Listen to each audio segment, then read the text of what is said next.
Okay. There we go. Running a little late tonight. Not feeling real great. I hurt myself. Okay, come on, go to my channel so I can get the chat up and running.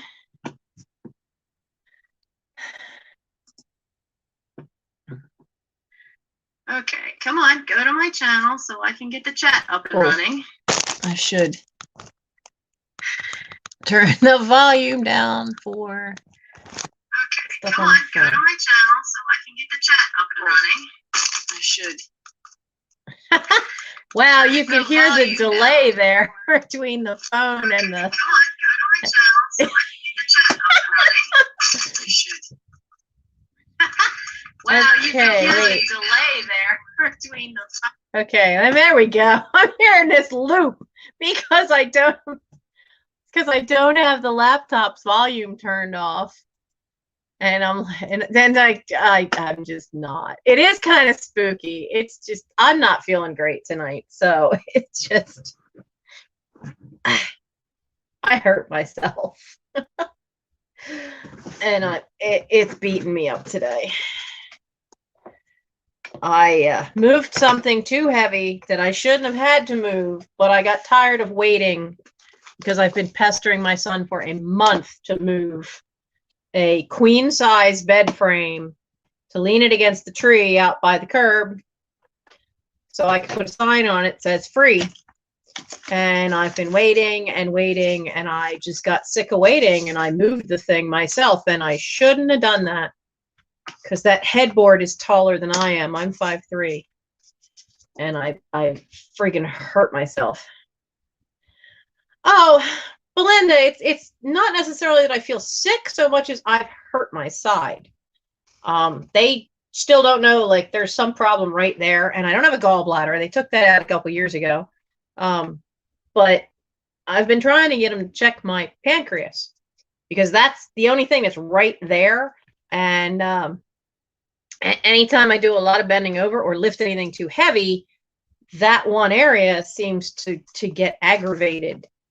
And so it's a challenge.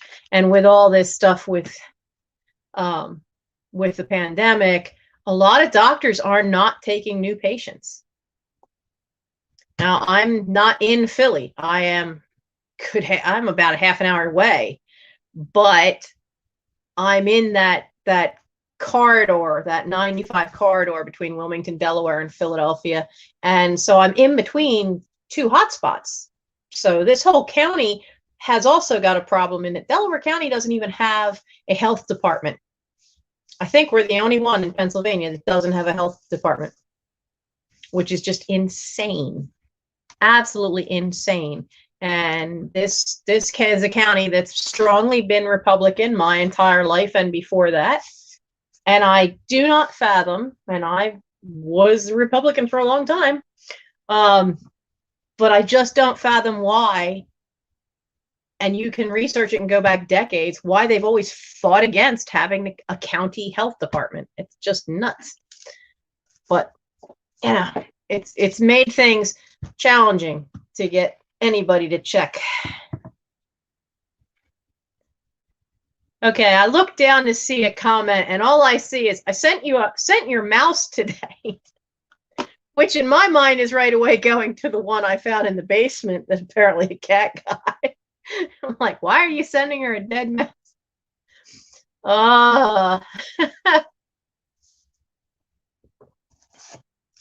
So yeah, I'm a little goofy. I'm not a fast wake up person either. So I'm a little loopy because I also took a pain med. So tonight could get interesting. Oh, I hate what some of those pain meds do because they do kind of make your brain, for me, some people that makes their brain go foggy. Mine, it jumps all over the place. You'd think I suddenly was like getting, how did my son put it out? He says, you're worse than a dog looking for squirrels. It's more like your brain just suddenly explodes with all these little thoughts. like a firework going off. He once referred to it as when I came out of surgery and he saw me, between the anesthetic and the pain pills, from when I had the hernia surgery, he said it was like a shrapnel grenade going off. My brain was going everywhere. So yeah, tonight could get interesting.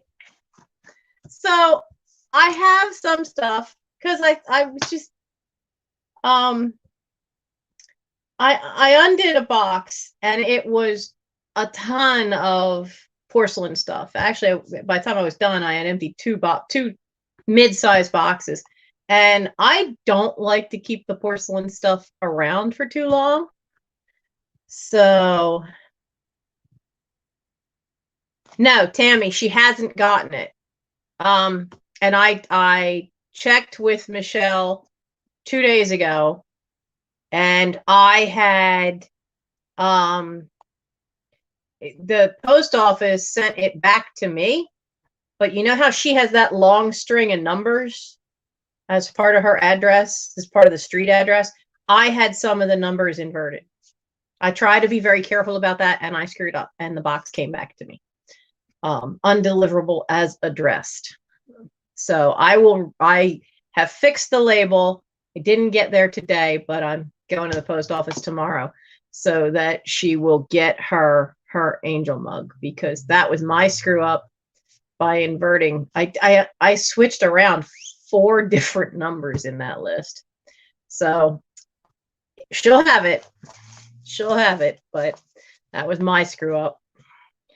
But for tonight, I do have some things numbered, but I didn't get a chance to write them down yet. But I was hurt so much I needed to just go lay flat. And so I just took a 2-hour nap, and the alarm went off at 8, and I'm one of these people that needs like an hour to wake up. So it's so who all's here? Katie's here, Little Vintage Me.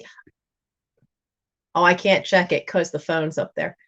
Little Vintage Me has, it's when, February 6th? You have something special coming up? So, oh, make the thumb blue. Yeah, I should do that for my own channel. So Little Vintage Me 64 has, is it a video or a live that's coming up? Put it in the chat. Don't forget to put the link in. There she goes. There's the link. So, and that's the thing too, is like, if you have a channel, I have no problems letting you put a link in, or ask the moderators to put the link in for you, for your channel. If you have a special video that you want to share that's a part of the reseller community. I say that because, you know, there could be trolls that'll go, oh, let's put mine in, and it might not be something appropriate. So, Rebecca, I'm a little early, a little bit. I had hoped to start at 10:30. That's not going to happen next week. I work next week. I work next Thursday, and I work the Thursday after that. So there won't be any more early nights. Because usually what happens on Thursdays, I'm supposed to get out of work at 10. Now that all depends if the person who's supposed to relieve me shows up on time and how busy the store is. So with luck, I'm home by 10:30. I sit down, I'm woofing down my shorty hoagie from Wawa and drinking a cup of tea so that I can be, and changing clothes so I can be ready to go live by 11. So, but the Thursday evenings seem to be like, especially starting the lives in, when did I start doing lives? In November? But it seemed to be the only real open slot. So I took it. And it works. It does work for me. And it works that there's not, George doesn't have a late night thing. He doesn't have a premiere. There's not anybody on this late for the most part. And it gives a chance for those on the West Coast to catch one of us resellers. So everybody's got a different market. As things get more organized, Misty had told me that as I get more organized, that I should think about doing a pop-up sale during the week, during the day. But I am not anywhere near that yet. I am not organized enough yet. Because that's one thing for somebody like her and Jeffrey who have storage space, who have room for shelves where they have everything out of the boxes and have it. But I don't have that space yet. This is, do you think I would choose this to be my backdrop if I had an alternative? I've seen what the others do. This is not a good backdrop to have. So, it just, I don't have the space. It's like that sliding puzzle. And I slid a few more pieces of the puzzle out and found some porcelain stuff. And I have a box over here, which is a bunch of kids' books. This is the box I was talking about where they all still smell a little musty. And I'm debating, I did some research, and I'm debating whether I did have fabric sheets in them. That helped some. I've had them sitting on the radiator. That helped some more. But these still have that little bit of smell. And I have been debating about spraying them with Febreze or spraying them with vodka. Don't laugh about the vodka. That is an old costumer's trick that I learned from a seminar from the person who does the costumes for the Metropolitan Opera in New York. They spray the costumes with vodka. One, because it won't leave a mark. They can use vodka in place of water to get dirt off of things. And then they spray all the underarms because it gets rid of the smell and sterilizes. All the sweat marks come out without it damaging the fabric. It doesn't leave a mark on the fabric. And if any of you have ever worked with fabric that's called moire has a watermark to the fabric. Problem is if you get the fabric wet, that mark disappears. So if you have the old watermark stuff, you can ruin it just by washing it. So you're not sharing your vodka.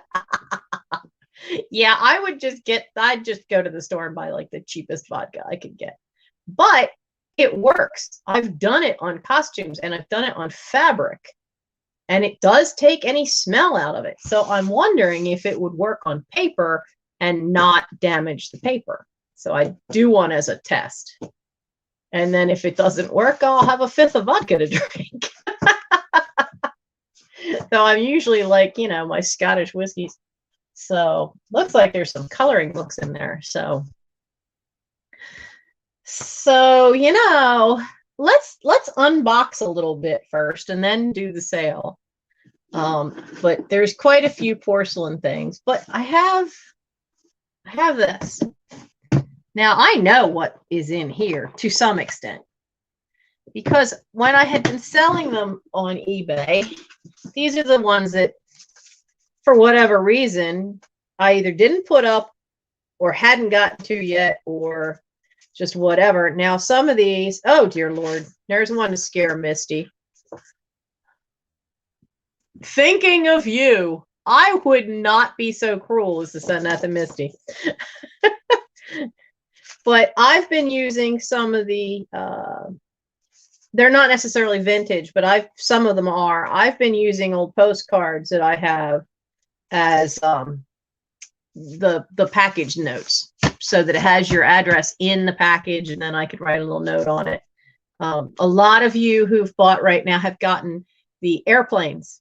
Most of them are all planes by Boeing. That had been a stack like this, and I've been using them on my Boy Scouts for 2 years to write anybody that has a short enough advancement report, I'd write it on a postcard and I walk up and I hand it to them. The kids love it. The kids have absolutely loved it because I've tried to tailor the postcards to the interest of the kid. I have a couple of kids that are very big on Civil War buffs. One is a history buff. I've given him a card that had artwork on it from the Delaware Art Museum of Howard Pyle illustration of one of the Revolutionary War battles. Another kid is very interested. His family is from Poland, and I had found a postcard that was in the collection of them from my aunt that was of a church in Poland, a big cathedral. So he just thought that was great. So you know, so that's what this little stack is. So let's take a look and see what's here. And I'm sure some of these I think I may sell tonight. Now this one, it says Guy Paris on the back. There's supposed to be 12 cards in here. And so it looks like the first couple are in color. That's Paris? Oh, okay. Something de Madeleine. I flunked French, so we all know this one. We all know that one. Let's see, you have that, and that's the Louvre. I can recognize that. Or at least I can recognize what it says on the back. Oh, that's the Opera House. That's cool. I like architecture. I have to admit, I would not mind seeing that opera house. Now, what is this? Basilisk of Montmartre? Okay, if I say it like it's English, it's Montmartre. But some kind of basilisk, the sacred Coeur, C-O-E-U-R. I don't know what that stands for. That's cool. Hey, does anybody know how much of the rebuilding has gone on for this one? I have not kept up with how the Notre Dame Cathedral has been doing. I can't pronounce that one either. Oh, that where the writers and painters are from? The Arc. The Arc de Triomphe.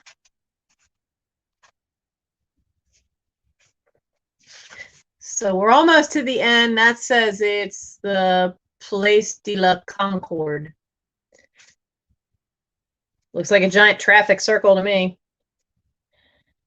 I love some of these when they're, this is the avenue of the Champs-Élysées. But I love it when they get these shots from up on a roof, because, you can really get a view. And I'm looking at the cars, which is the only way. There's no people I've found in these pictures yet. And looking at the cars, I suspect that these are all pre-war. And they're definitely hand tinted, but I think these are from the 30s. Looking at the cars, what you could see, you can only really see them in the one. We've got that.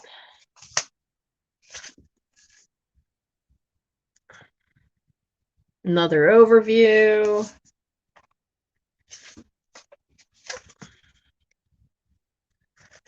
Because there's no date on the backs of the printing.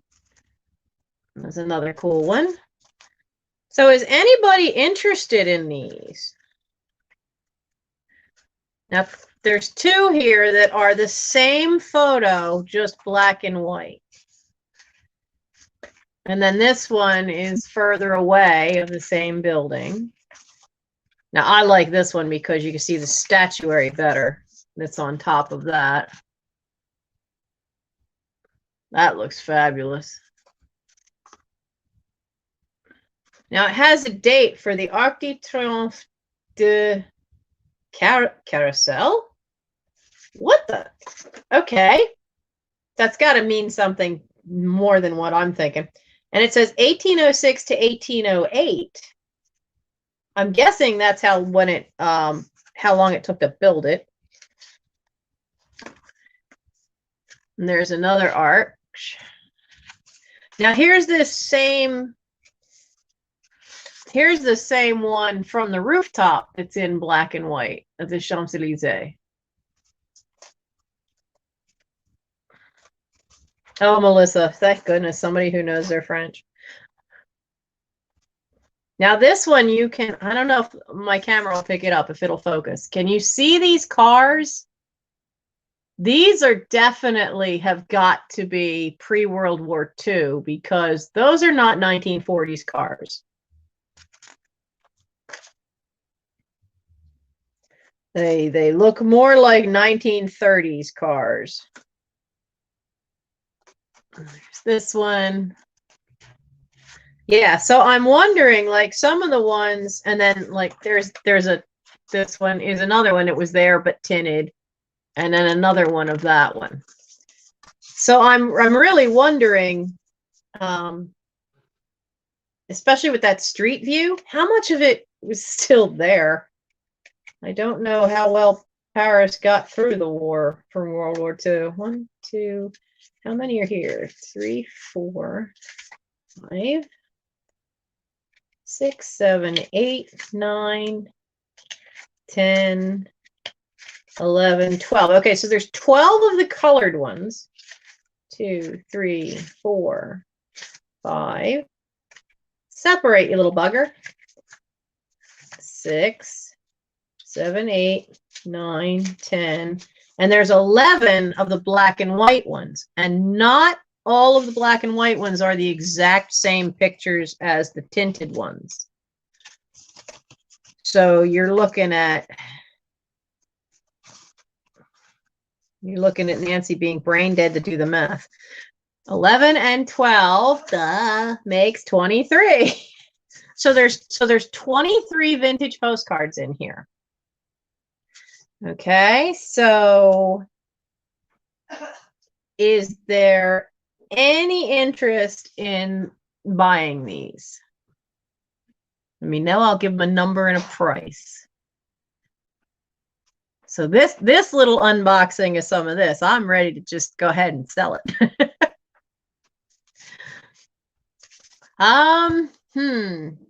That's what I was trying to figure out. What's a good price for these? There's 23 of them. They are definitely photos from the 30s. There's 12 of the hand-tinted ones, 11 of the black and white ones, and there's a few of the black and white ones are not the same images. So they'll be, how about $7, which is probably too cheap, but I don't care tonight.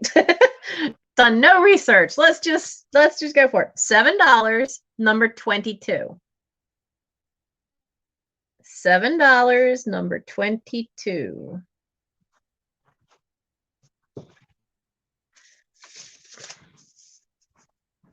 Debbie.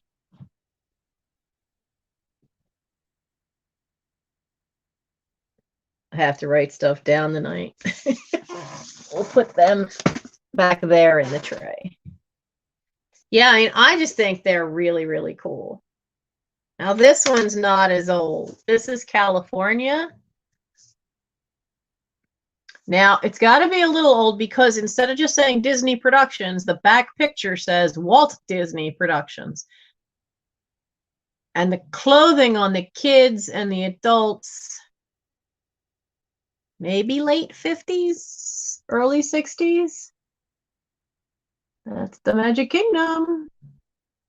I've never been in the Magic Kingdom.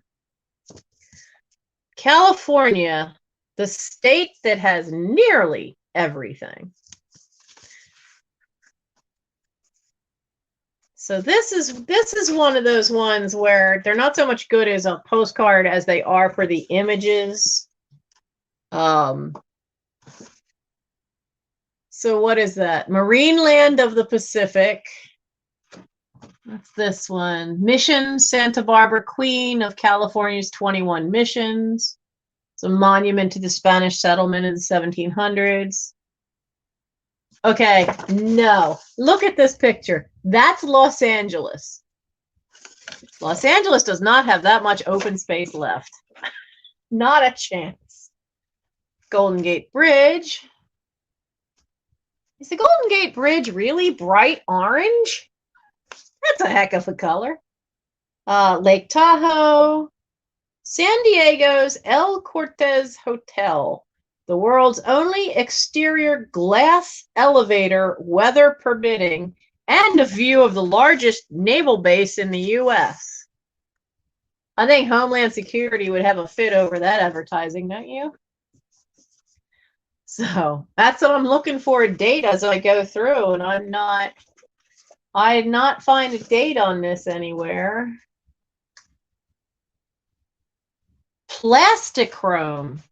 Oh, that came out in the 50s. Plastichrome was supposedly a way to print that infused a tiny amount of plastic in the printing process, so supposedly the colors wouldn't fade.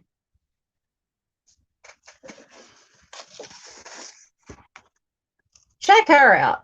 Is she not like wearing the Jane Russell version of a brassiere? Jesus.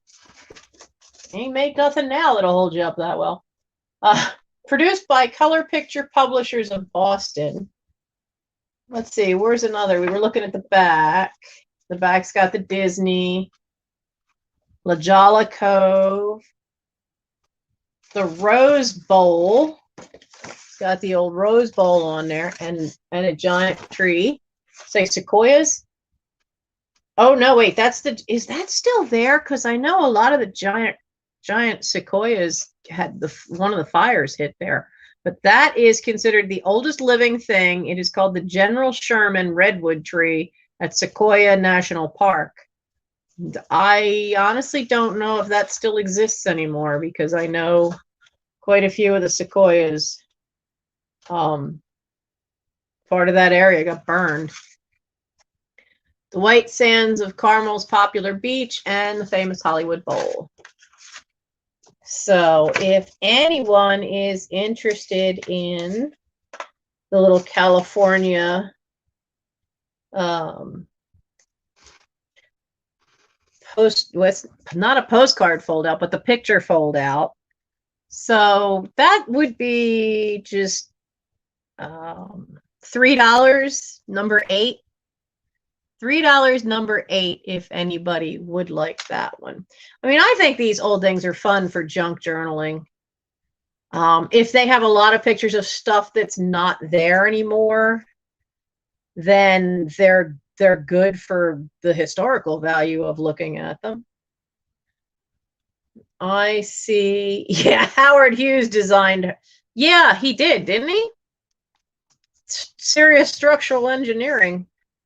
Wish I could find ones that held up that well. Why is it now, when you're a big girl, when you fluffy, why are all of the bras foam padded to make you look even bigger? What is that nonsense?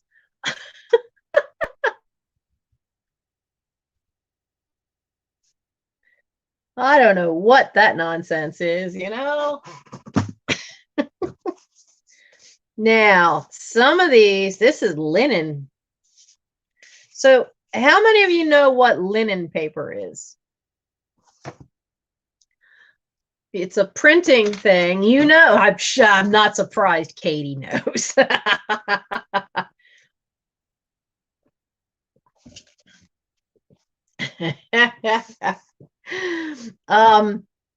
Linen is a type of printing. Most often they refer to it in postcards because it was a way to make the postcards supposedly last longer. But they took little linen fibers and ran it through put it in the paper. So in postcards, you'll find them, then you'll see. And there's no way. Oh, can I say who won the last item? Lavish Mango. I'm sorry. Thank you for keeping me on track. Most of the largest trees are still there. Oh, thank goodness.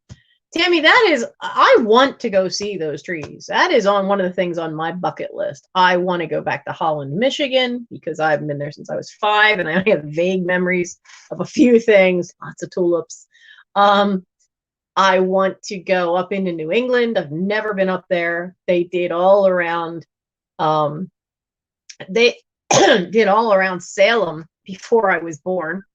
And Louisa May Alcott's house, even though she's from Philadelphia, they moved up there when she was 6. So I would love to go up and find that, and the House of the Seven Gables, but the giant sequoias, that's another thing on my bucket list, and it's on the other side of the country. But anyway, linen paper, and I want to show it, but there's no way this camera is going to be fine enough to show you the lines, but it's not going to pick up. But there's little lines that run this way and this way on these. Now this is colorful New Mexico, land of enchantment, and look how tiny it is. It's an itty bitty little thing. It is. Let's see. One side says Red River Past. Let's see if we can find.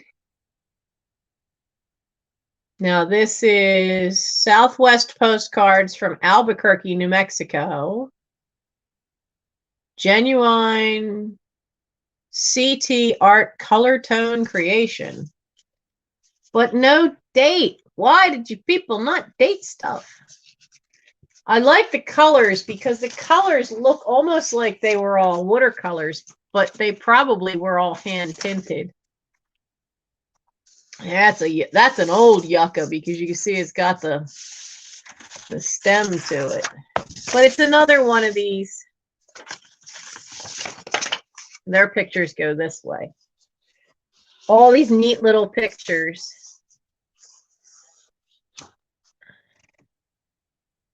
Oh, Tammy, that's cool.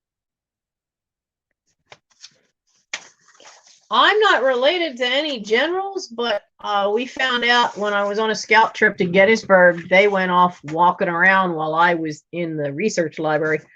And here my great-great-grandfather, Amos Trout, was on, he was the supply sergeant, and he was part of the Pennsylvania 5th Regiment, which got so decimated that they all got split up.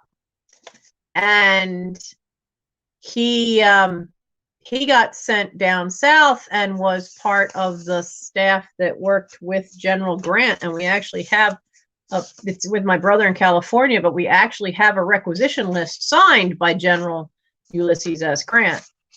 My brother, he's getting older. I hope he knows what he did with that blasted thing. So I've been bugging him to get a photocopy of that letter from Grant at least. Send me a photo of it. This has so many. Look, I'm still sliding. Whoops. But I mean, look, this thing's very long. I mean, this is I used to measure fabric for a living. This is just over a yard long. Photos on both sides.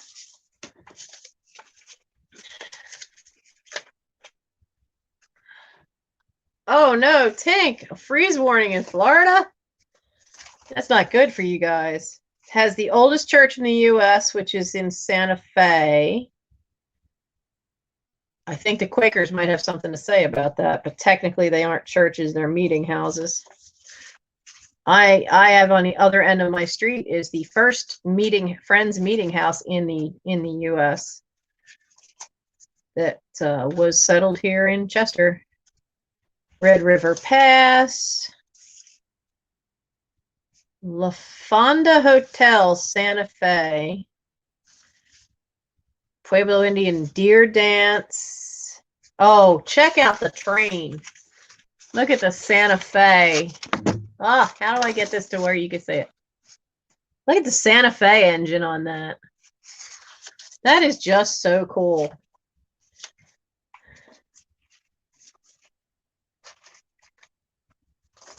Don't worry, Catherine. You haven't missed an invoice. I've just not been feeling too well.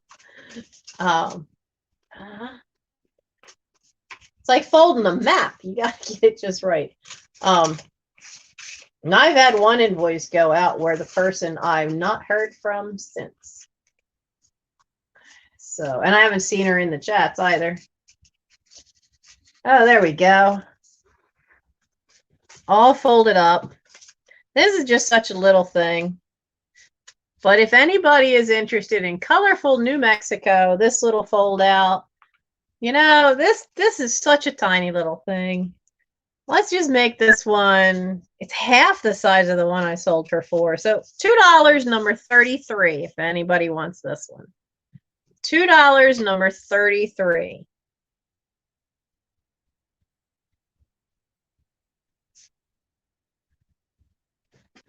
And I see Lavish Mango.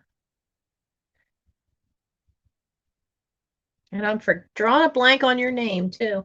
And I just was doing paperwork about you. All right, put that in there.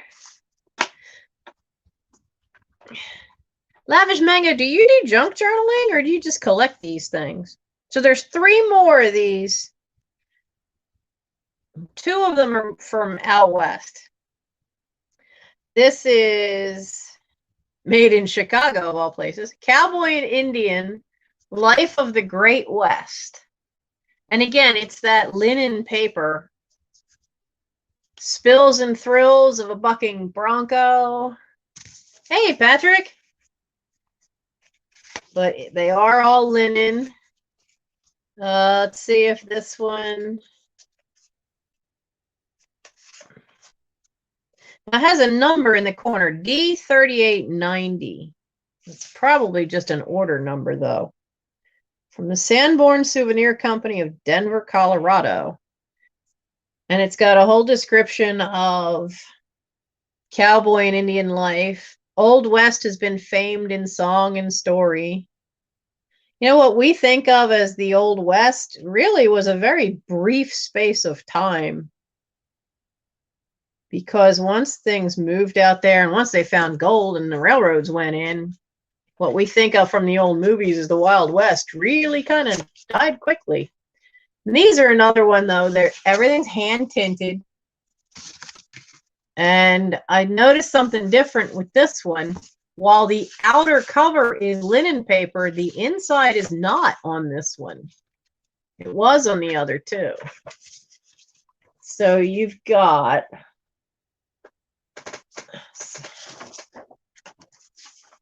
So you have your Bronco. He's probably busting one.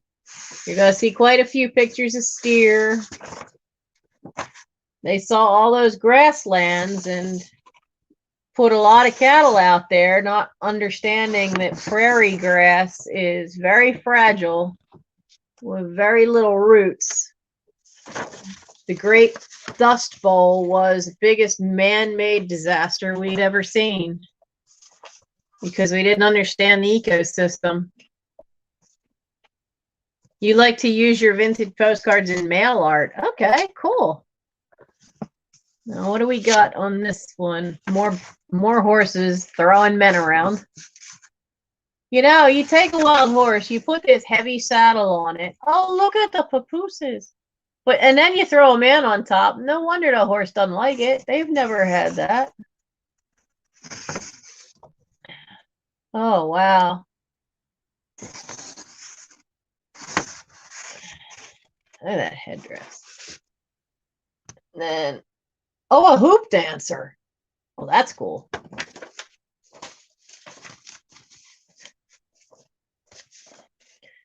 Buffalo Medicine Man arranged for, oh, he's not a hoop dancer. He's the medicine man. But they're all hand tinted. Now, the one with the 2 babies has actually got a words on it. And it says, a sad little pair of Indian papooses crying for you out here in the West. Because the kids are crying. And it looks like the background is all painted in.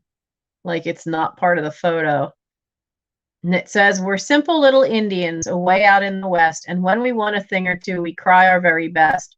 We're simple, but we're not so dumb. And so we learned one day that if we cried and raised a fuss, we got our little way. Honey, that could be said of every 1-year-old on the planet. They learn to cry for what they want.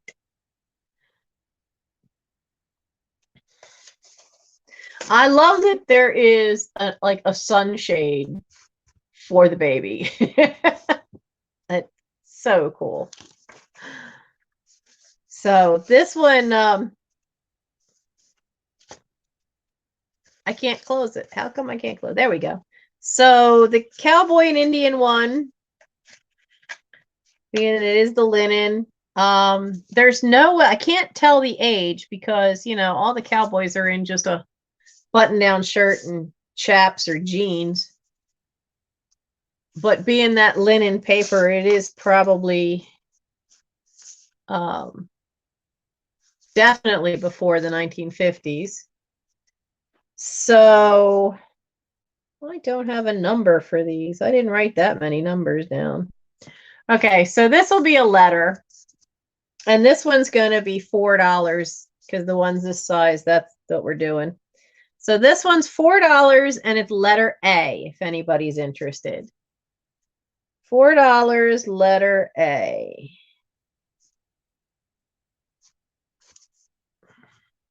Happy in Harned. Hello, Happy. Harned, Texas? All right, there's 2 more of these. My son went here. He went here with Boy Scouts. Grand Tetons National Park. Again, it's all linen paper. Spires of the Tetons, Grand Teton, and Saddle from Jenny Lake on the back. And do we have great looking hand-colored stuff? Oh, this was the same company in Denver, the Sanborn Souvenir, but this one says D-3648. So they're most likely just not a year so much as a number.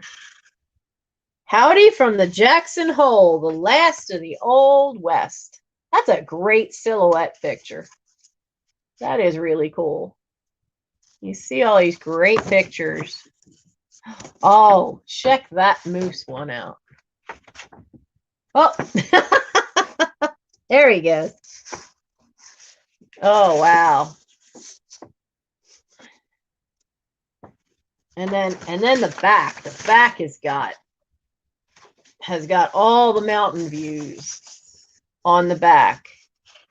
Well, my son had a chance to go. He was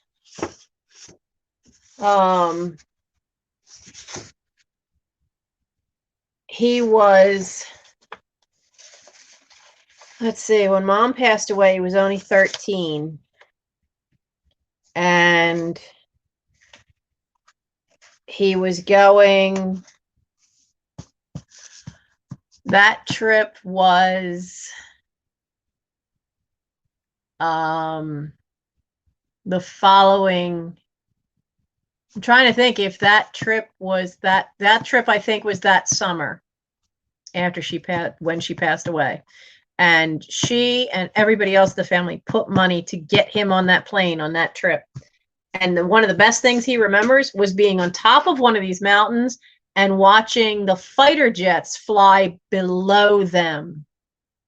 And they could see the pilots in the planes as 6 fighter jets just flew through down the canyon below them from where they were up on one of these mountains. So, hi, Nate. You've been bouncing all over the place in different chats the last 2 days. I hope you're feeling better. I had a sinus infection last month, man. They are no fun. But this great Grand Tetons one, this will be $4. And it's going to be letter G. $4, letter G. I'll write that down. But boy, you know, it really woke his eyes up to the fact that the world is a much bigger place than just where he grew up in. So, getting a kid out to travel is the best thing in the world for him. And I see Rebecca Higgins getting the Tetons one. And the last one of these, and again, it's linen paper. This is Acadia National Park, the Mount Desert Island region of Maine. Isn't that cool? Bubbles Pond and Palmetic Mountain is the back. Sometimes you hear these names and you just go, what were they thinking? Now, this one seems to be the paper inside. I can see the line. So this one, all of these are also linen, or part of that linen paper. Come on. Do we have a date? Of course we don't. But we've got something very different in this one. This has a map in the back, which I'm assuming is the national park, which is really cool. I've never seen one of these do that before, where there's a map in the back of the park. That is way cool. But this is another one. There's lots of them. They are definitely all hand tinted, but really well done. Great colors on these. So what do we got here? We've got everything from the Porcupine Islands in Bar Harbor, Thunderhole Bar Harbor, Fisherman on the Lake, Balanced Rock and Fisherman's Bay. And you see these pictures. They just look fabulous. That's Thunder Rock. I'm guessing because when the waves come in there, they're making a heck of a lot of noise. There's Balanced Rock.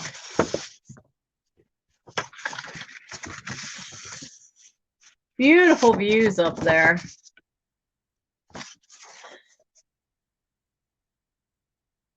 That's definitely older. That's a campaign hat. That's probably a park ranger in that picture.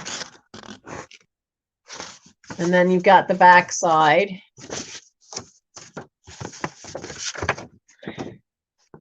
Which has some of the road views that you would see if you were driving around. What's that top one? Parking space and lookout area on summit of Cadillac Mountain. And you can see for at least 2 miles on there. At least it seems that way. So this is another one, probably 1930s. It's definitely linen paper all the way through, not just on the cover. So this is Acadia in Maine, right? Yeah, Acadia National Park in Maine. And this is $4, and it's letter L. $4, letter L.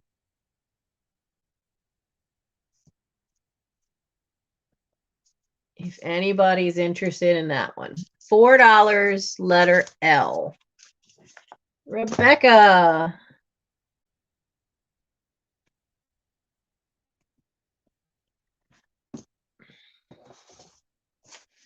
Now, some of the rest of these, I don't know, I had to decide what to do with. Some of these, I think they're a lot newer, and I'll probably just pull these out of here. I know what those are. Those are cotton bowls. But there's a lot. There's Thank You. There's Mississippi. Most of these are newer. There's a bunch of art portraits. And I will probably use these as package toppers. Let's see if there's any vintage ones. That's another portrait. Where we got here? Oh, Jefferson, John Adams, Rembrandt.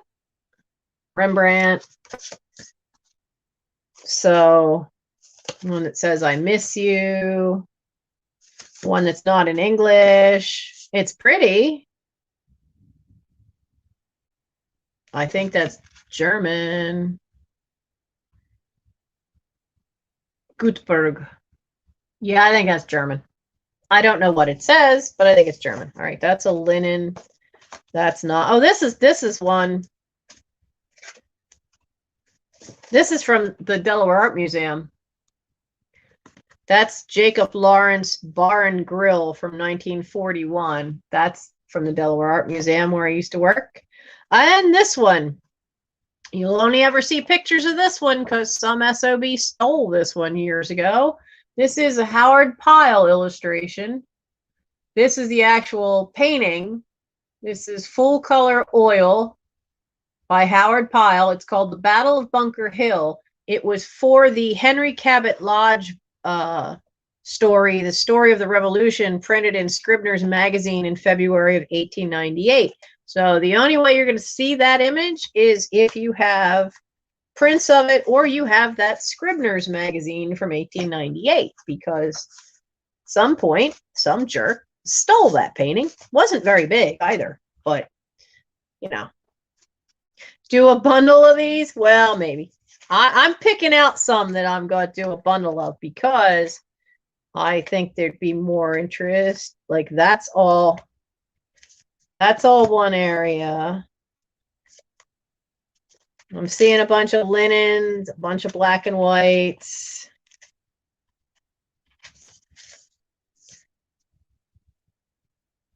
Huh. If those are France, I may stick them in. Oh, this one. Like, look at this one. This is old cardstock. Isn't that adorable? That is just adorable. But that's like, that's old cardstock. It's in great shape. The only thing I can read is the first two words say in Holland. The rest is in Dutch. But isn't that a fantastic illustration? I have this big collection of stuff, and like a lot of these postcards came from my aunt, and some of them are used, have stuff like that on them. So well, there's a bunch. That's a couple of waterfalls.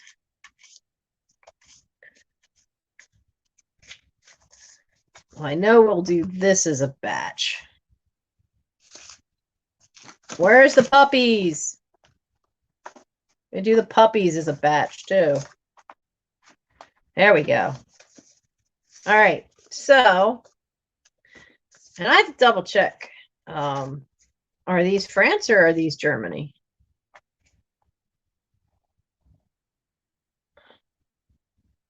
Oberleden. Oberleden, I think that might be Switzerland. Bern. Bern is Switzerland. Okay, so there's 4 old photographic ones.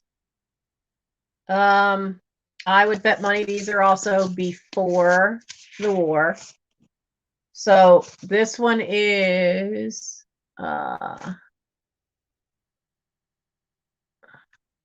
Schönbuhl Bern.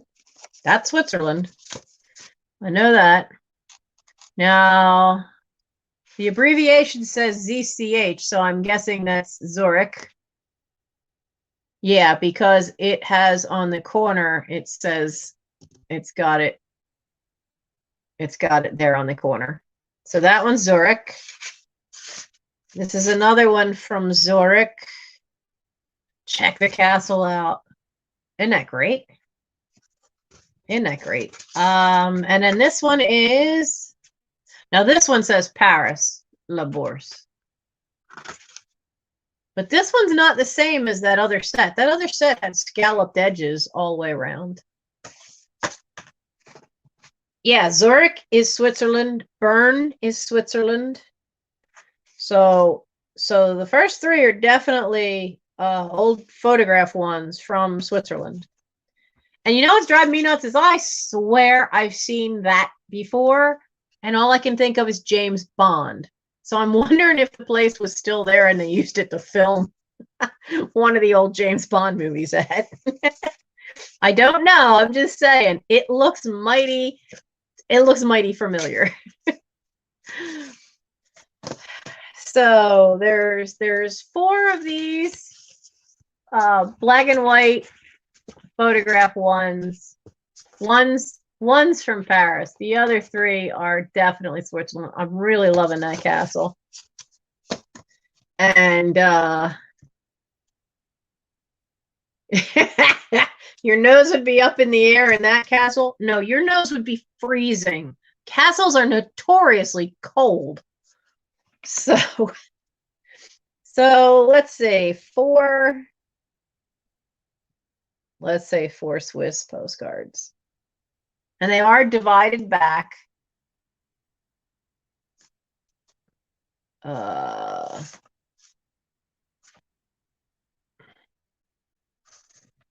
trying to see. It looks like there's 3 different publishers for the Swiss postcards. So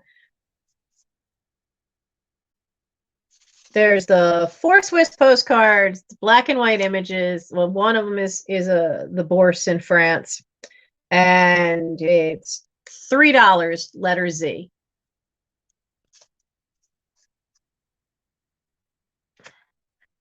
$3, letter Z, if anybody is interested. Debbie.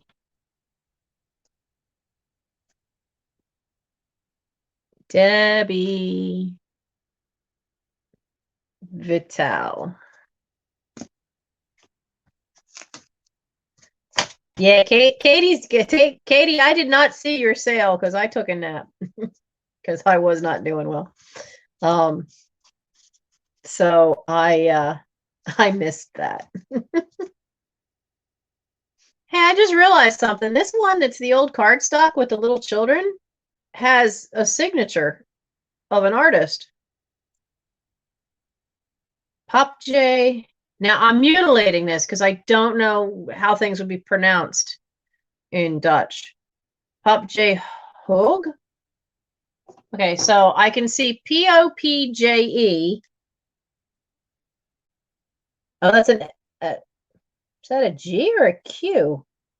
I think it's Hage.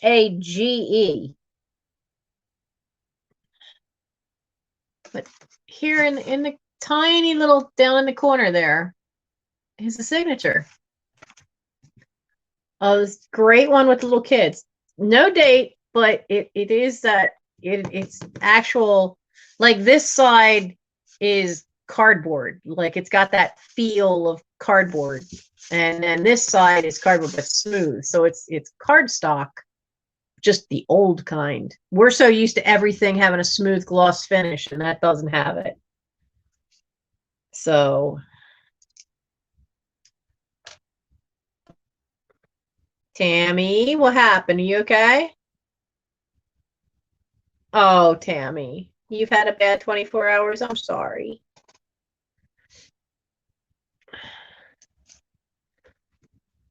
It seems like everybody's, I've been hearing like people are having really bad days and then really good days. And it's just because I work in retail, a lot of people say it. And it just seems like right now we're seeing some lives just, I've had some regular customers and made it all through 2020 without anything happening.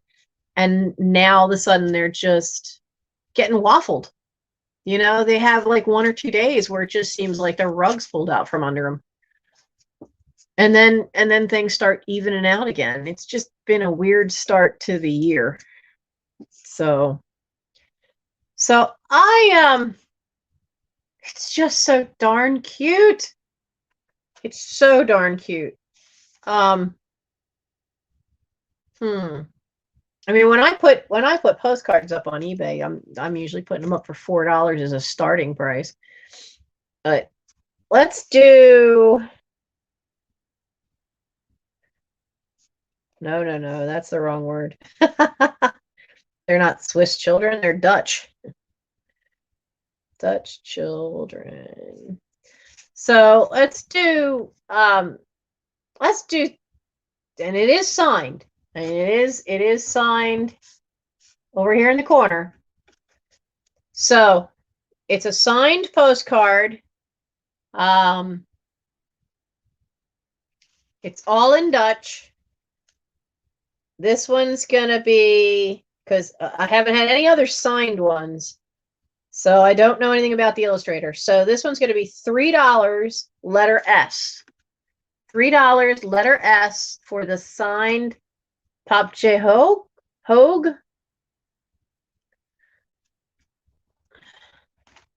Reclaim Treasures by Mary.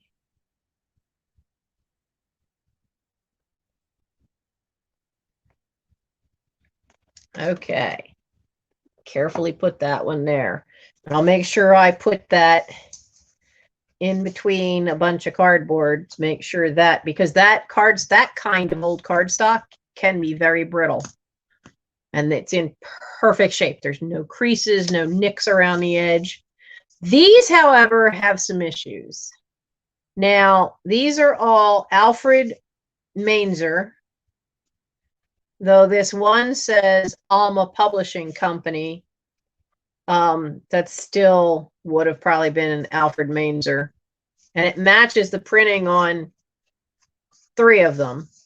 They're all dogs, okay? There's a duplicate in there, but they all have a little bit of issues. Hey, Lucid and Chicago Lady. Hi.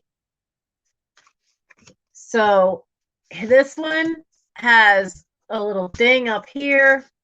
There's a little crease to the corner down here. That is a standard poodle. It is Alma number 295 and just says poodle on the back. Printed in Belgium. Alfred Mainzer. You see the name up here? I don't know if my camera will focus on it or not. There are people who collect postcards that are just by that company. They are usually really good lithographs. They could be anything from photographs to artwork to like these. I mean, now this one I suspect was a photograph. And you could just see his little eye. He is looking at the cameraman. But that's a standard poodle. And they used to trim them. Notice the face looks, this looks almost like a schnauzer. That's a lot of hair because they don't trim them the same way. And through breeding, they've made the nose a little pointier for the standard poodles than what. So he looks a little different from what you see now, but he is a standard poodle from probably 80 years ago. So you get that one. And you get this one, the German Shepherd. This is another Mainzer. And they say it's number 302 Police Dog. Now, this one doesn't have any issues other than there's a little mark there. There's no creases to him. No, believe it or not, that is not a Schnauzer. I actually had done the research of this when I had put the one that was in better shape up. But 80 to 100 years ago, that's the look a standard poodle had because they didn't trim the hair the same way, and they've been breeding them to give them that pointier face. Now, these two are also the Mainzers, but you can see there's a little warp to them. And they've got creases on the front. And the other one is the one that says Police Dog, or the German Shepherd. And this one says Cocker Spaniel and is a painting. Now, this one is William George is the artist. And William George is the artist on these as well. But like I said, they're not perfect. They've got that, and they've got this crease that I don't know if you can see it, but there's this arced crease right here. So for the people who collect the William George artwork and the ones that collect the Mainzer postcards, postcard collectors, they don't want creases. But if you're using it for artwork, for other types of things like junk journaling or collage art, mixed media art, then that's a whole different thing. So there's the four dog postcards. This is just going to be, because they're conditioned, it's going to be $3 for all 4 of them. $3 for all 4 of them, and it's letter B. B as in boy. $3 and letter B. For anyone who wants. I hear you, Vinny. And let's see, who got that one? Rebecca. Now I'm seeing a lot of the words sorry and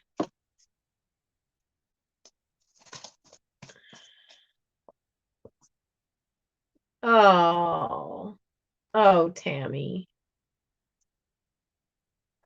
I'm sorry, hon. I know how hard it is too to lose people close together. When my father passed away, we had 11 funerals in 6 months, darling. I know better than anybody else how hard it is when they're close together like that. If you need to talk, you've got my email. So for anybody though who, speaking of emails, for anybody who gets something who has not bought from me before, I do need your email address and your PayPal information and all that fun stuff. Now, this set is going to be an offer up of postcards. There's a reason. They are all from the 1964, 1965 New York World's Fair. They are not used. They are in good shape.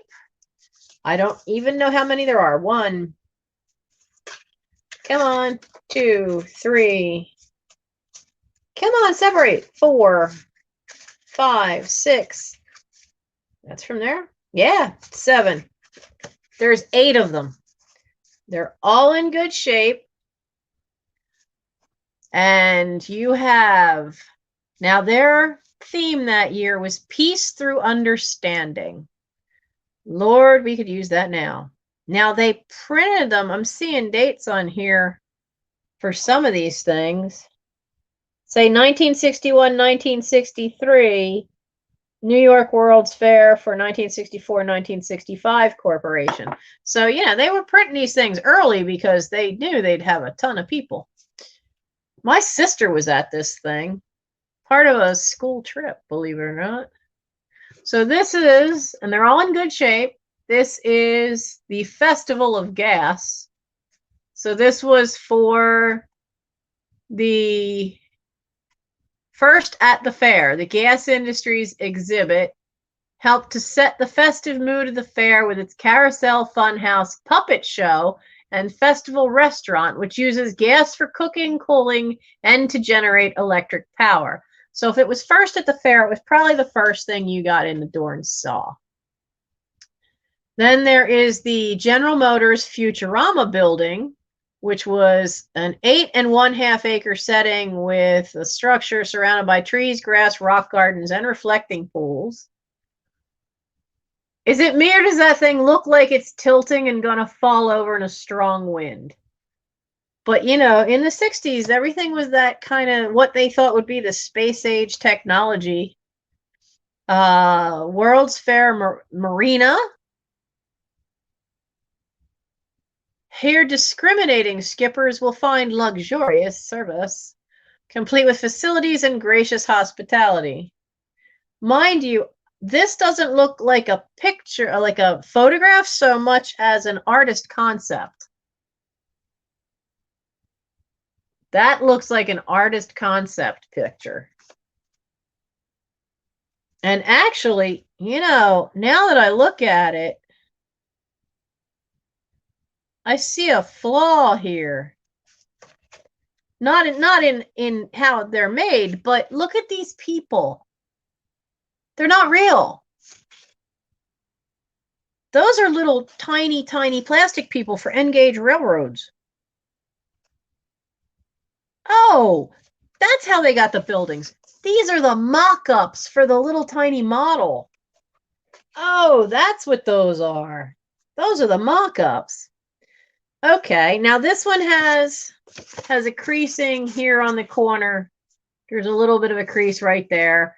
This is the Johnson Wax Pavilion, a circular colonnade containing a theater suspended 24 feet off the ground, and you reach it by a ramp. Looks like it's going to fly away, like a 1960s movie, sci-fi movie.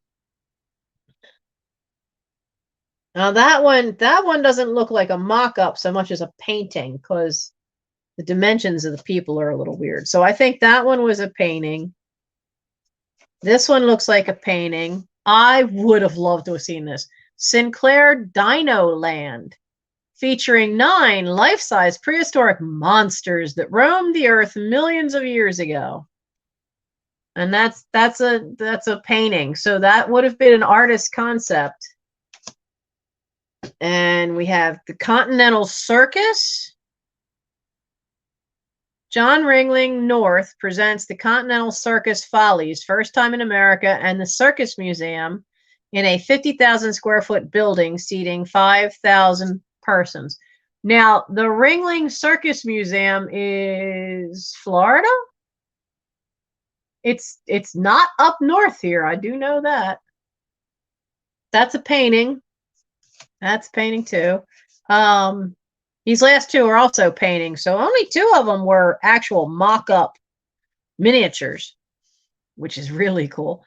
This is the Thai Pavilion. Duplicates the architectural style of Marble Wat. The replica of the famous temple in Bangkok is prefabricated. But that's the artist painting. That's really cool. Well, see, there's a faint crease or something to the corner over here. And then this one has, you see that damage? That's silverfish damage. That has a special look all its own. Little silverfish like to nibble on paper. But that is the Something of New York Authority heliport and exhibit building. So I guess they would land on the roof.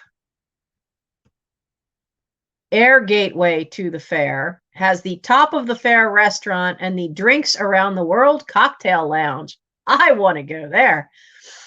Both located just below the 120-foot high landing deck for helicopters, bringing visitors to the fair from Manhattan and other points. So you have all of these. Somewhere in this house, we should have a plate that my sister brought back from my mom. You know, those little decorative plates about yay big, and it has all the different images. And I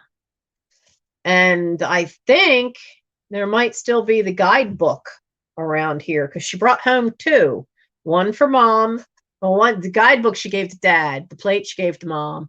And then and if her guidebook, the one she kept for herself, though I think she might have that. 1, 2, 3, 4, 5, 6, 7. So there's 7 of these from the New York World's Fair from 1964. And this is, Katie, are you still around to start a timer? Or one of my wrenches? If you could, we're going to do this as an offer up just because I have no idea what this would be for, and I'm not going to look it up right now. So for all of these New Yorks, we'll start it at $4. And as soon as Katie puts the timer in, we're going to just do it for 1 minute. So if you want it, bid like you want it. We're going to start them at $4 for the New York World's Fair cards. Okay. I'm writing it down. New York World Fair cards. So if Katie can start a timer, or there you go. I just need 1 minute. We're going to start them at $4 for the New York World's Fair 1964-65 cards. 2, 3, 4, 5, 6, 7, 8. You remember you're bidding on 8 cards. You know, there's only the 2 that are not in perfect shape. There's the one that has just that little bit of silverfish damage on the corner there that obliterated the words, and then there's a little crease up in the corner, which I think you can see it more on the back. So I see Lucid coming in at 5, Nettie's at 6. And it's great to find a batch of them, isn't it? You know, I've come across one here and there, but I haven't come across a batch of them before. So we're sitting at Nettie at 6 for these. I just love that most of them are artist concept drawings, except for these two. When you see the Festival of Gas and the Futurama building, these are actual miniatures. These were built by someone, little tiny miniature people, little pool. So these weren't the paintings. These were actual. I see Nettie at 8, but these were actual buildings. I have a friend who has, she doesn't have a YouTube channel. She has an Etsy store though, and she has a Facebook page, and it's White Horse Studio. And she used to do this for a living, make these miniatures for corporations. I know she's done a couple of them, and she's won the Philadelphia Flower Show miniature division because she's done miniature settings that have the have certain plants in them. She does fabulous stuff. Okay, Nettie for 8. That is awesome. Thank you. Thank you, thank you, thank you. So I don't know. Oh, the next World Fair will be in the Arab Emirates. You know what I haven't been to since I've been a little kid? I have not been to a state fair. They used to have them up in Bloomsburg, PA, and we had relatives up around Wilkes-Barre, and I remember going just once as a little kid. And I haven't had the chance to be at one since then. So we'll stick that up there.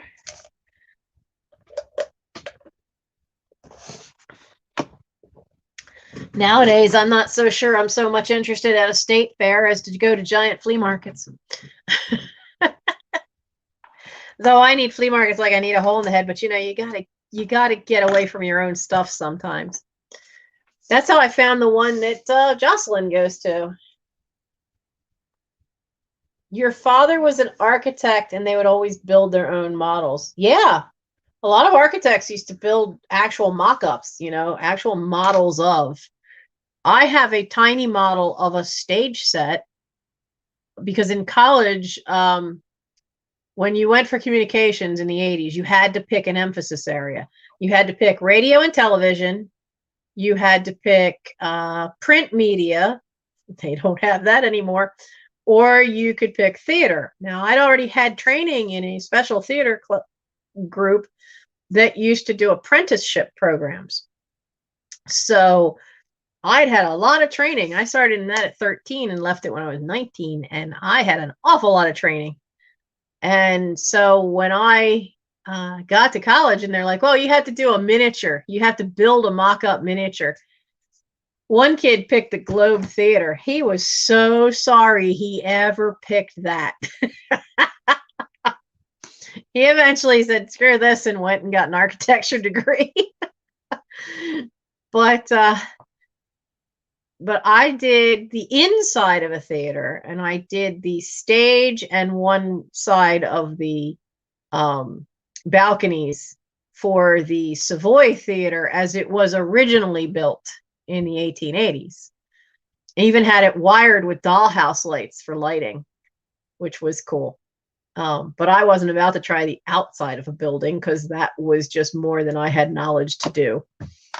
But Deb Mackey at White Horse Studio has done a lot of miniature work, and now she's got miniature of all kinds of stuff. She does leather work. She does some jewelry work.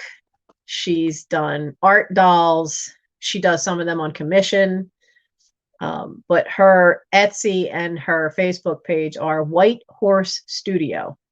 And I've talked about her before because she's done some great stuff. Her biggest seller right now is something surprising.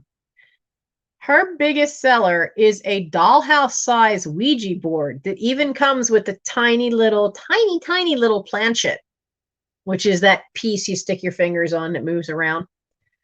And believe it or not, that tiny little thing is one of her top sellers in her Etsy store, is that weird little thing. So let's see.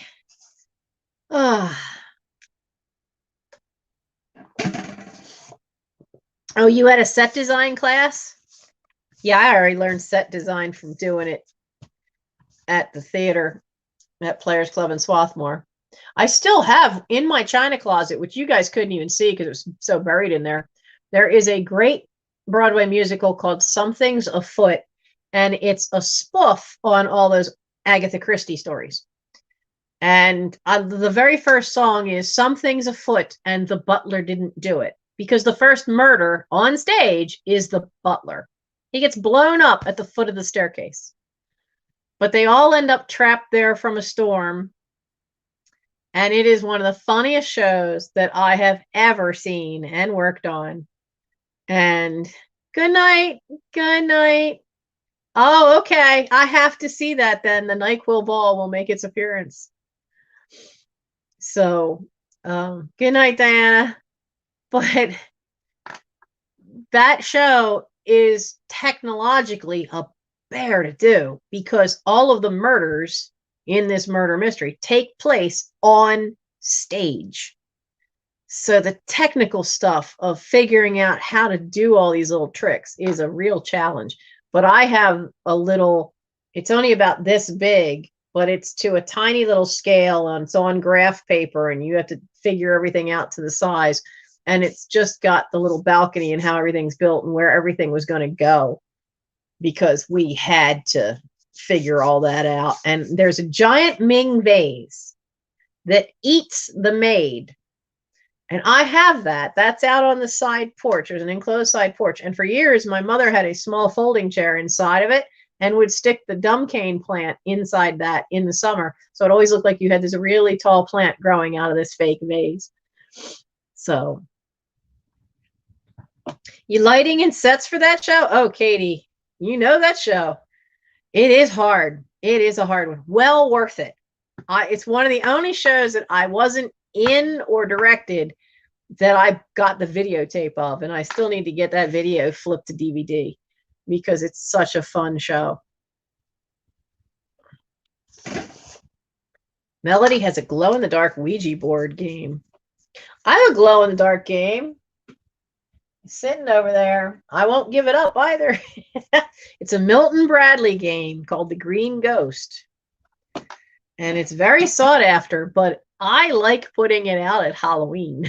And the whole thing, most of the thing glows in the dark. You know those old Ouija boards, surprisingly for a while there, probably about 10 years ago now, but if you had some of the old ones, for some reason, they would go for crazy money on eBay, especially if you had the original box. And you could still get, they still make them. You can still get them. So I'm always kind of surprised that that's out there. So do we want to do a little bit of unboxing or keep selling? I'm up for either one. Oh, the Green Ghost is a bucket. Oh, honey, save your money up. The last time I saw a full everything there Green Ghost game in the box, it went for $800. Now, I did find out from seeing one that had everything that I'm missing a few things because apparently there were some feathers that should have gone with it and a few things, little things like that. But I have most of it. I'm missing, I know I don't have the feathers, but I do have all the little ghosts, the big ghost, all the little keys, all the doors. So you guys want more selling? Okay. Yeah, because this box looks like it's a lot of coloring books and stuff. So that was what I grabbed. And hey, so I'm on the hunt to find out who made this. Maybe you guys have seen these. So it's just a little toy. And I'm betting at some point that there must have been a rubber piece or something in there and it actually worked because there's a hole there and there's a hole inside there. You can actually put water in this thing.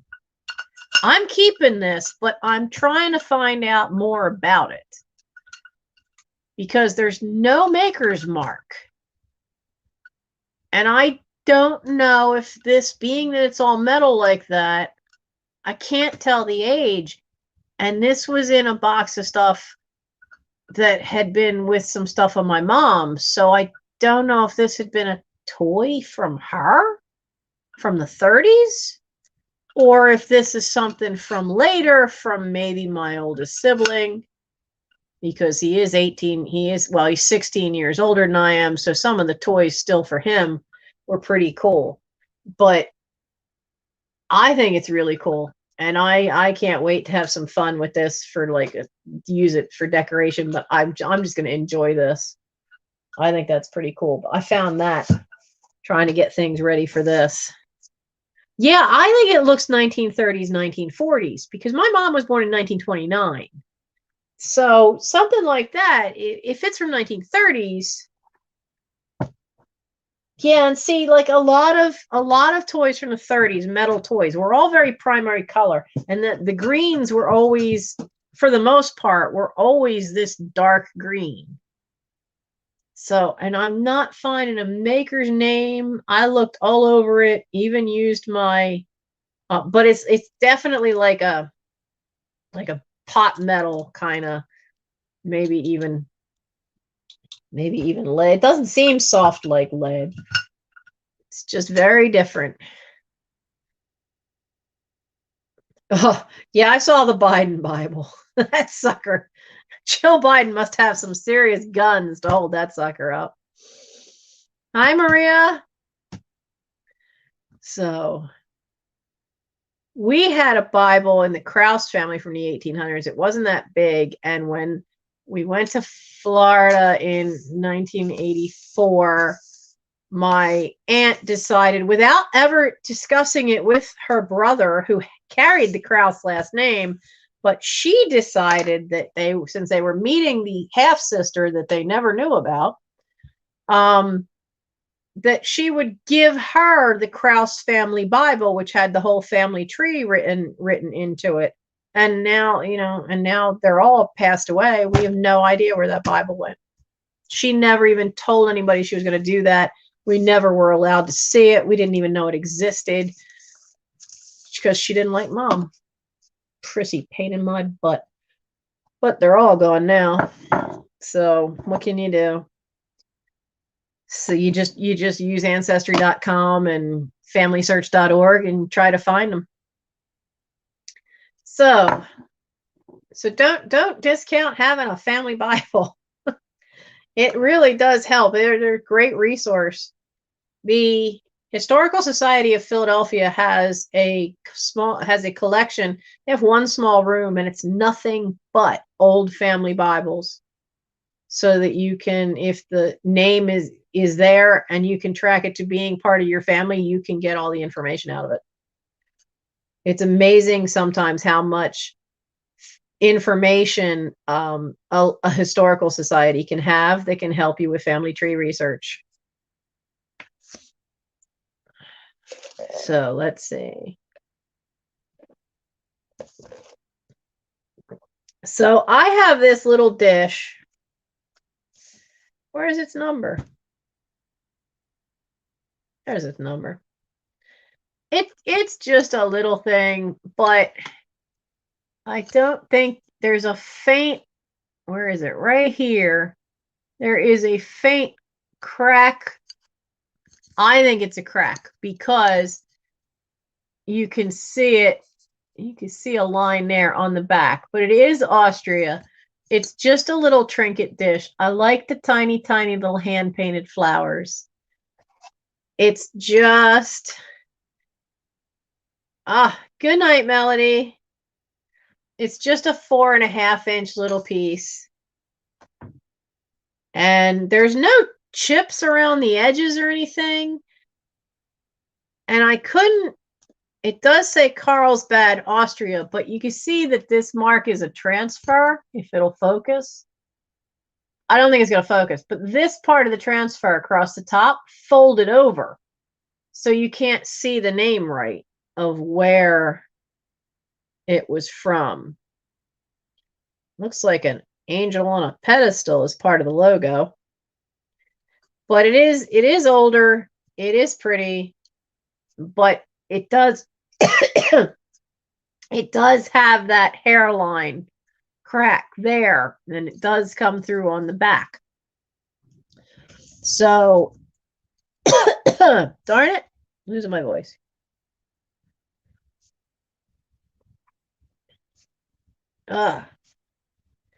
So if anybody is interested in this little older piece from Austria, it's just $3 and it's number 31. $3, number 31. And it popped up on my computer, Vintage Vintage Salt and Pepper Shaker Collection. I'll watch that later. I grew up with a salt and pepper collection that went back to my great-grandmother. And a lot of what I grew up with, you just don't see. The books on salt and pepper shakers, they're not even in there. They don't even have them in there. They don't go back far enough. It's like they don't go back past the 1950s for a lot of those books. This is cool. This is, it's a tin. It's got a fairly good lid. Now it has it says Marianne's Nut Farm from Newark, Delaware inside the lid. But I like the decor on it. I have no idea how old it is, but this is a neat tin. It's got this beautiful artwork, not only on the lid of this little wildflower, but you've got the little reeds and stuff going around. They're all in browns and tans. And then you've got this neat duck with the little baby and more of the little flowers. Now it says something under there, but it's not in English. So I have not been able to figure it out. And it's in cursive that's hard enough to read in English because it's tiny. But I could not figure out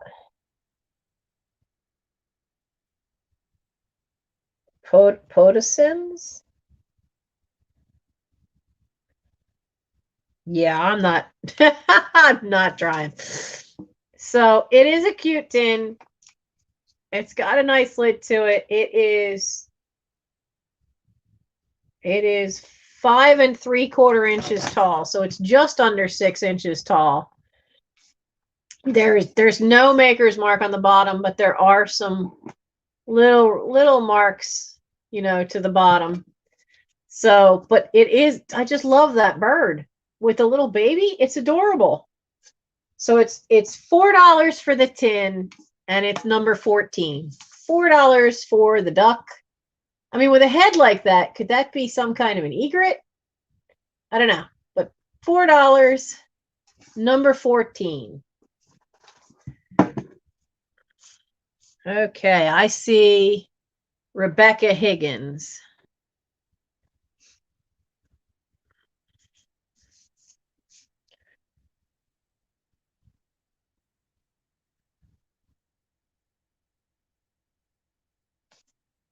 Duck tin. All right, I'll put you back there. And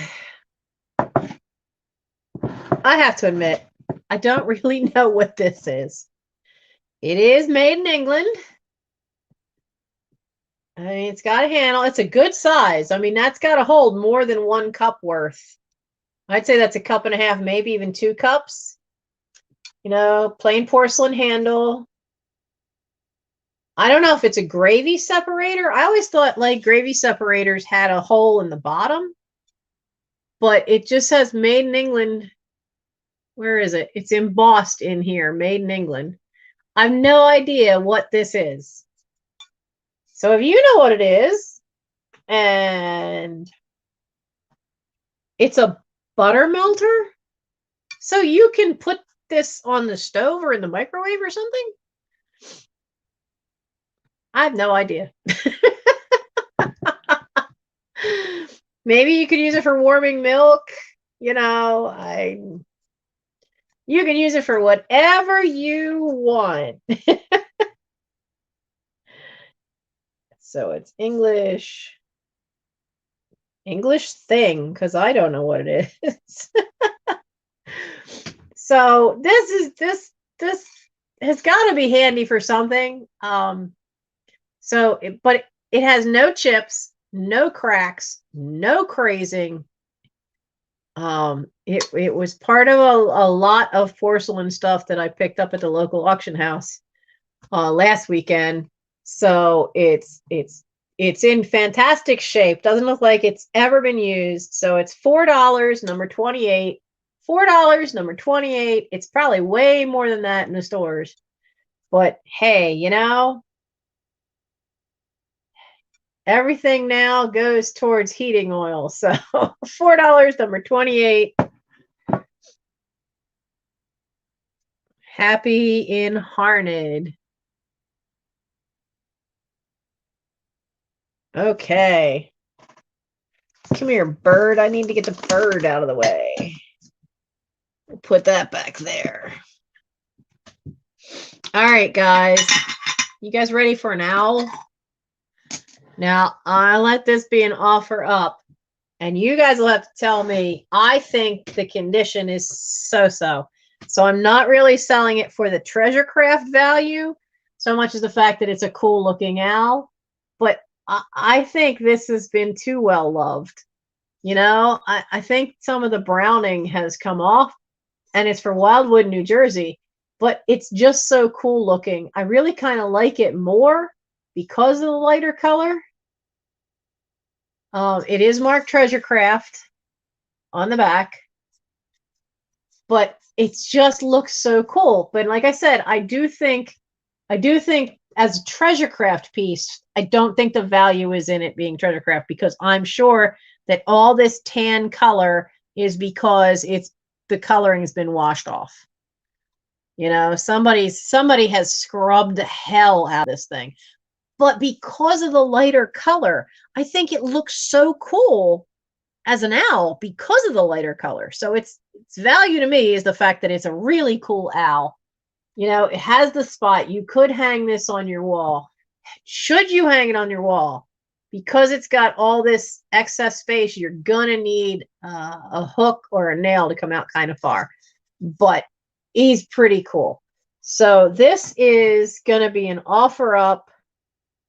And if Katie can start a timer, I know there's some lag for a few of you, so if we could do a timer on this one, let's do it for 1.5 minutes.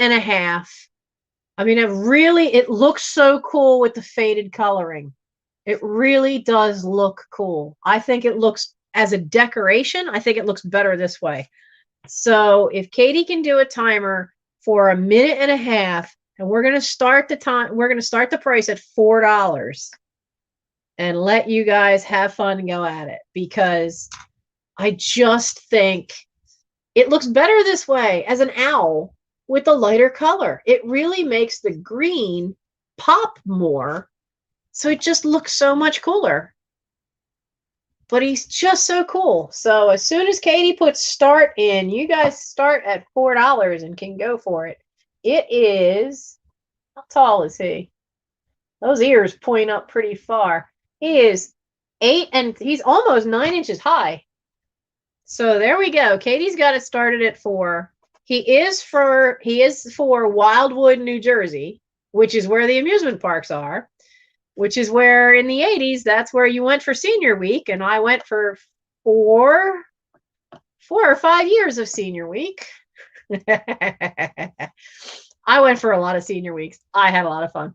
So I see Elaine Wallace at 6. I do think it was technically a spoon holder, and it is a treasure craft piece, but it's very worn, and that lighter color makes the green of the eyes and the tummy just stand out so much more.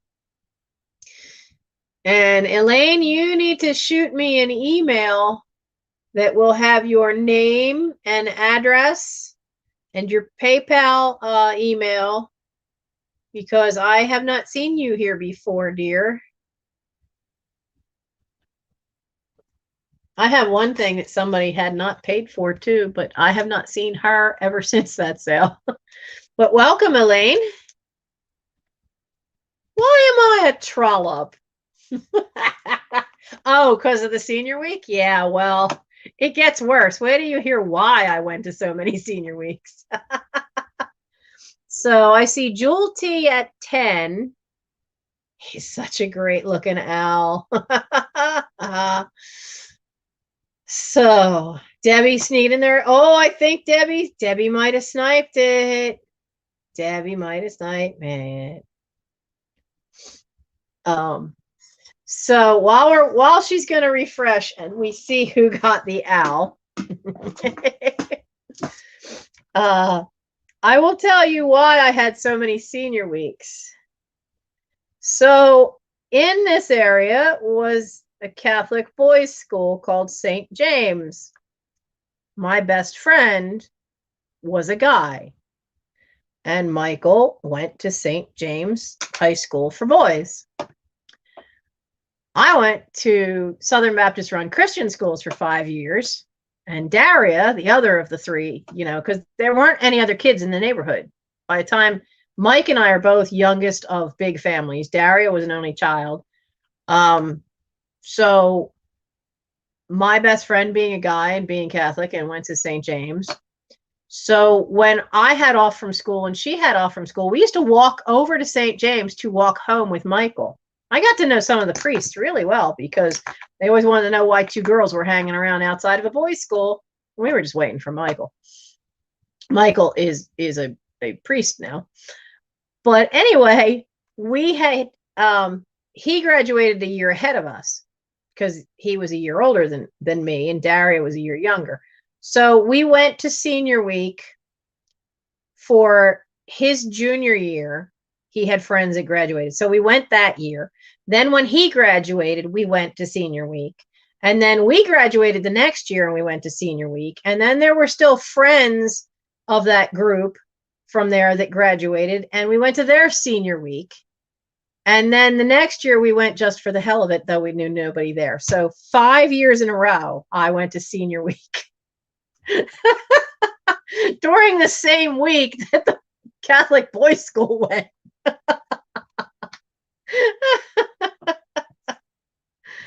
So it was interesting.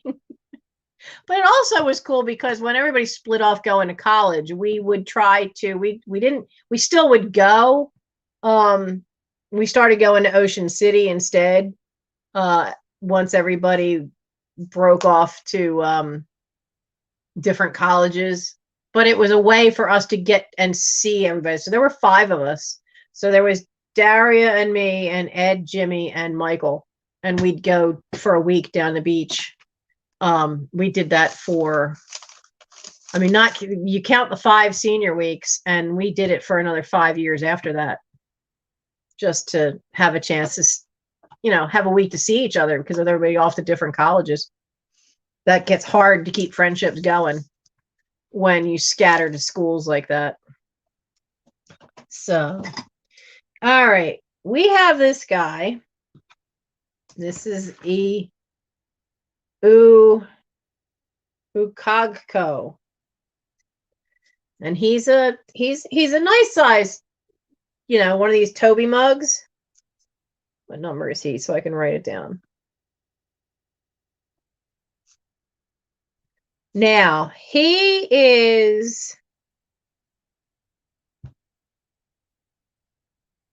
has some issues. Now, I had a chance to do a basement pick, but let me tell you, the grime that was on everything, it was a challenge to clean some of it. But he's got some serious crazing. Can you see? He looks like a blood vessel burst on his face. I could not get that out of the grime. And you can see it all along the brim of his hat. Now, the brim of his hat, up inside, there's a chip. And he's got crazing all the way around. And the crazing where he has it, like on the face, the only crazing is underneath his eyes. It's really noticeable on this side. And then there's a spot on his chin. There's a little, I don't even think it'll pick up, but there's a little line over here on his chin. But I could not get all those dirt marks. I could not get that crazing to lighten up and disappear. And I think it's just because of the grime that got down in there. Now, there's none of that on the handle.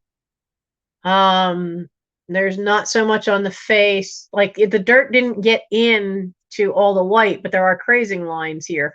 But it didn't get in there. It's mostly where the dirt just kind of like came down on the front of them. So it's all around the hat and a little bit on the chins. So he does have the remains of his sticker. He is a pretty good size. I mean, he'd still be fun to use like on your desk for holding your pens and pencils. And but because of how dark that crazing is, there is that chip, but you can't really see it face on. You have to tilt before you see that chip. Now, when you look on the inside, you can really see that chip, but from the front and even looking, partway straight down, you could just barely see it.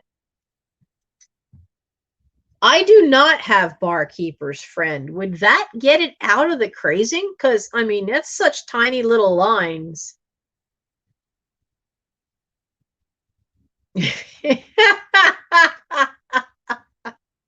Oh, Vinny, there's so many more creative ways to go shopping. Oh, poor Vinny, you are so young sometimes.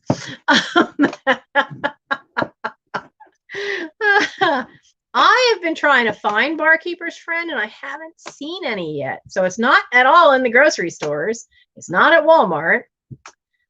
I looked through Home Depot and didn't find it.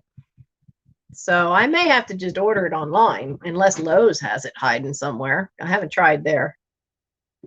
Yeah, I did try a soft toothbrush. I tried using, there is another little ding. I almost missed it. There's a tiny little flea bite on the hat that took off just the yellow. TJ Maxx or Marshalls. God, I haven't been in a Marshalls in years, though. I know where one of those is. I don't know where a TJ Maxx is. But yeah, I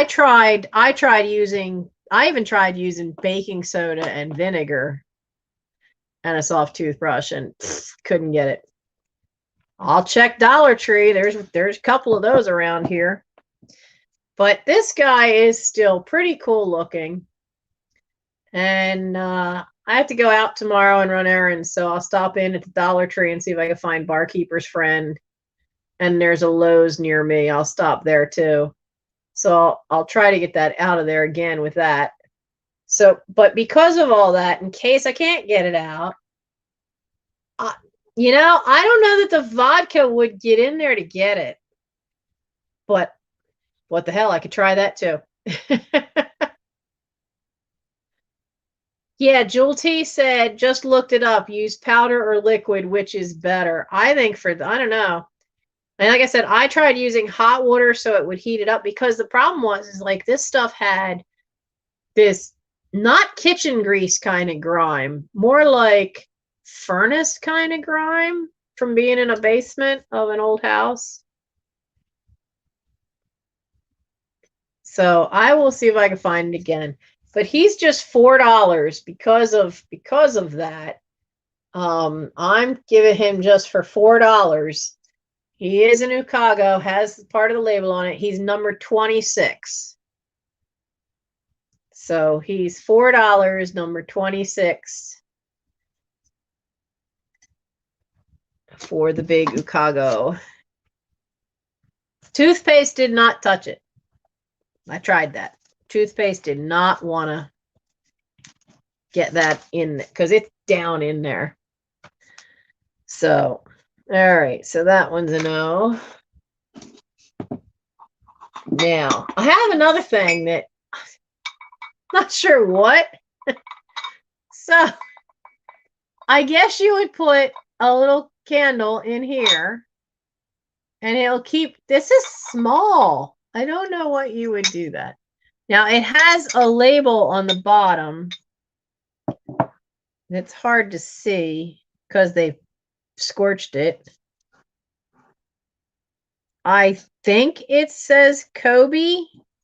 See, like they scorched the crap out of it. I don't even think you guys can see it. It's a foil label, which is the only thing that saved it, but it had soot over it. So there's no crazing, there's no marks, but it's definitely your own personal little thing. Yeah, maybe for a chocolate. That's a good point.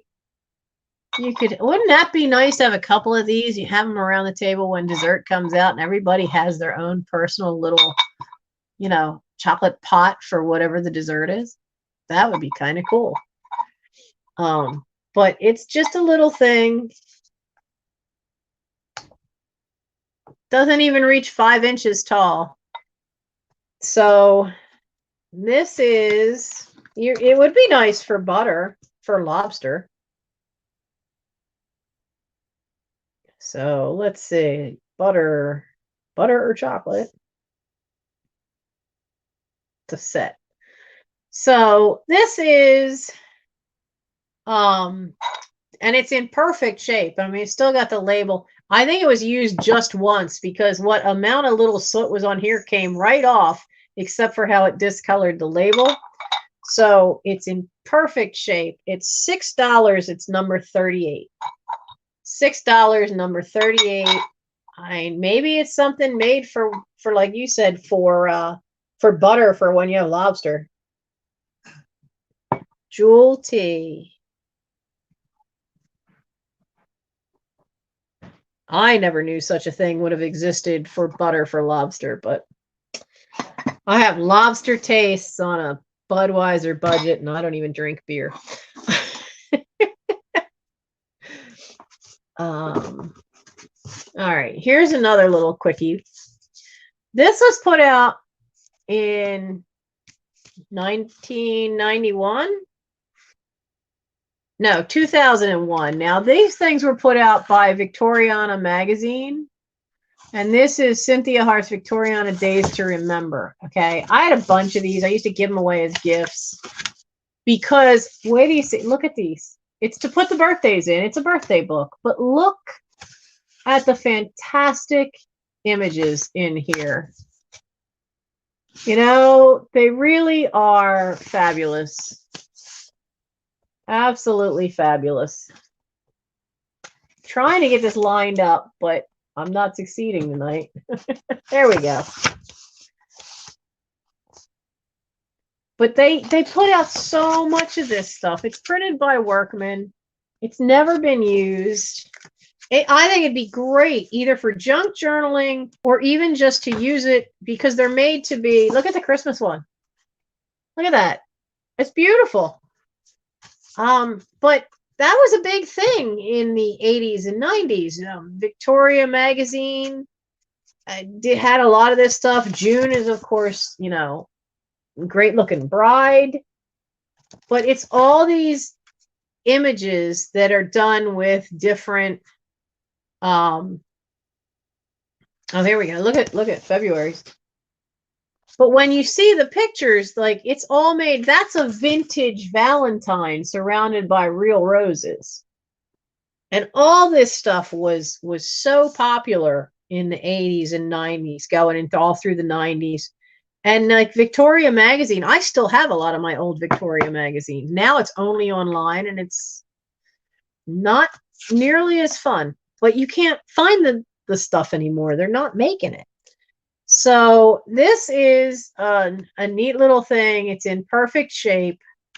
And this is $5 because I know originally these things were like $9 each.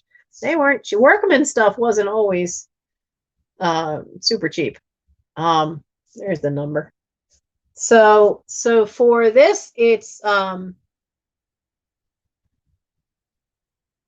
let's make it $5. for the Victoriana Days, number 34. $5 for the birthday book for Victoriana Days. But it's in perfect shape. And you can, like I said, you can use it. Hi, Serendipity. Hi, Melanie. I have one I've used for years. I still haven't filled it all up. That I actually use it as a birthday book. Birthday books used to be a thing. You could actually find them pretty readily. You can't find them now.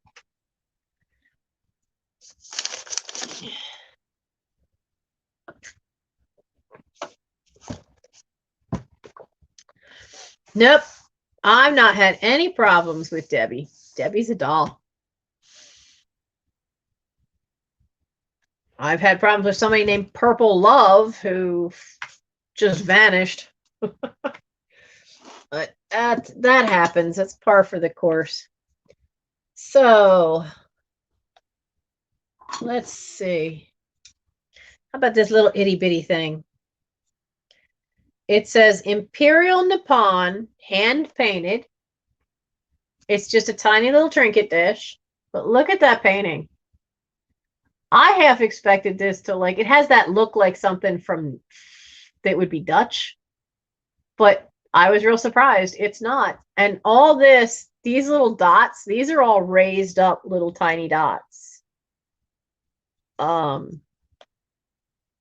it's just a cute little thing.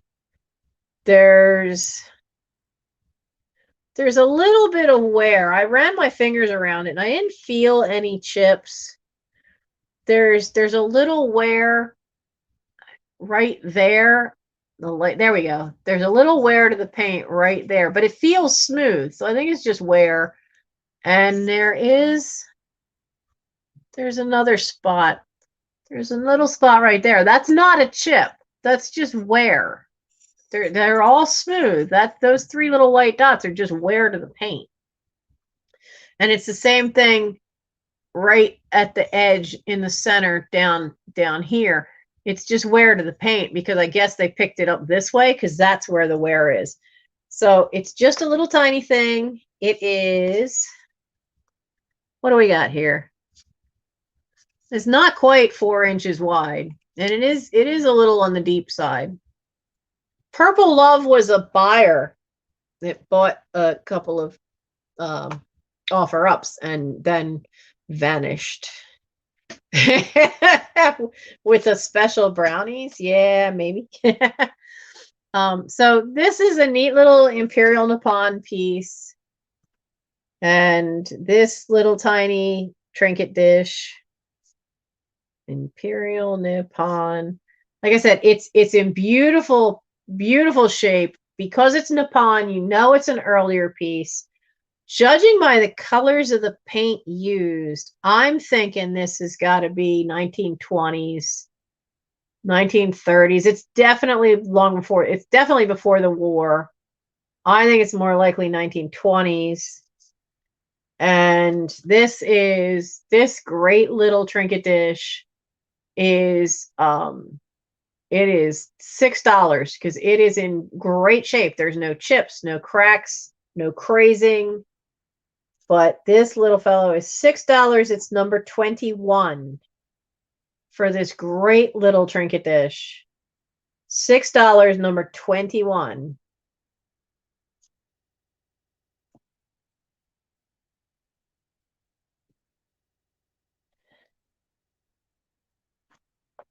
Where can I put you? I'll put you with the owl. And I see Joelle. Hello, Joelle.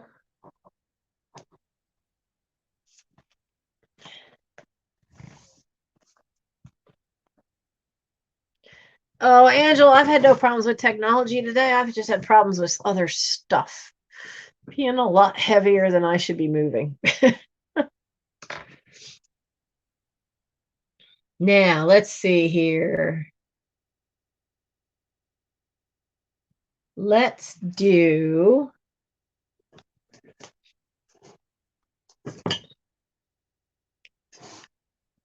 Let's do the Fisher Price toy. Queen Buzzy Bee. And here's the beauty of this one. It still has its plastic string.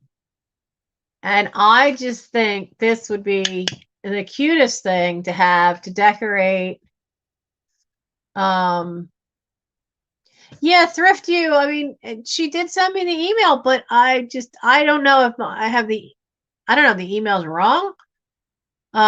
So yeah, please email her info to me because she's not answering the emails that I send. So maybe something up with the email I've got.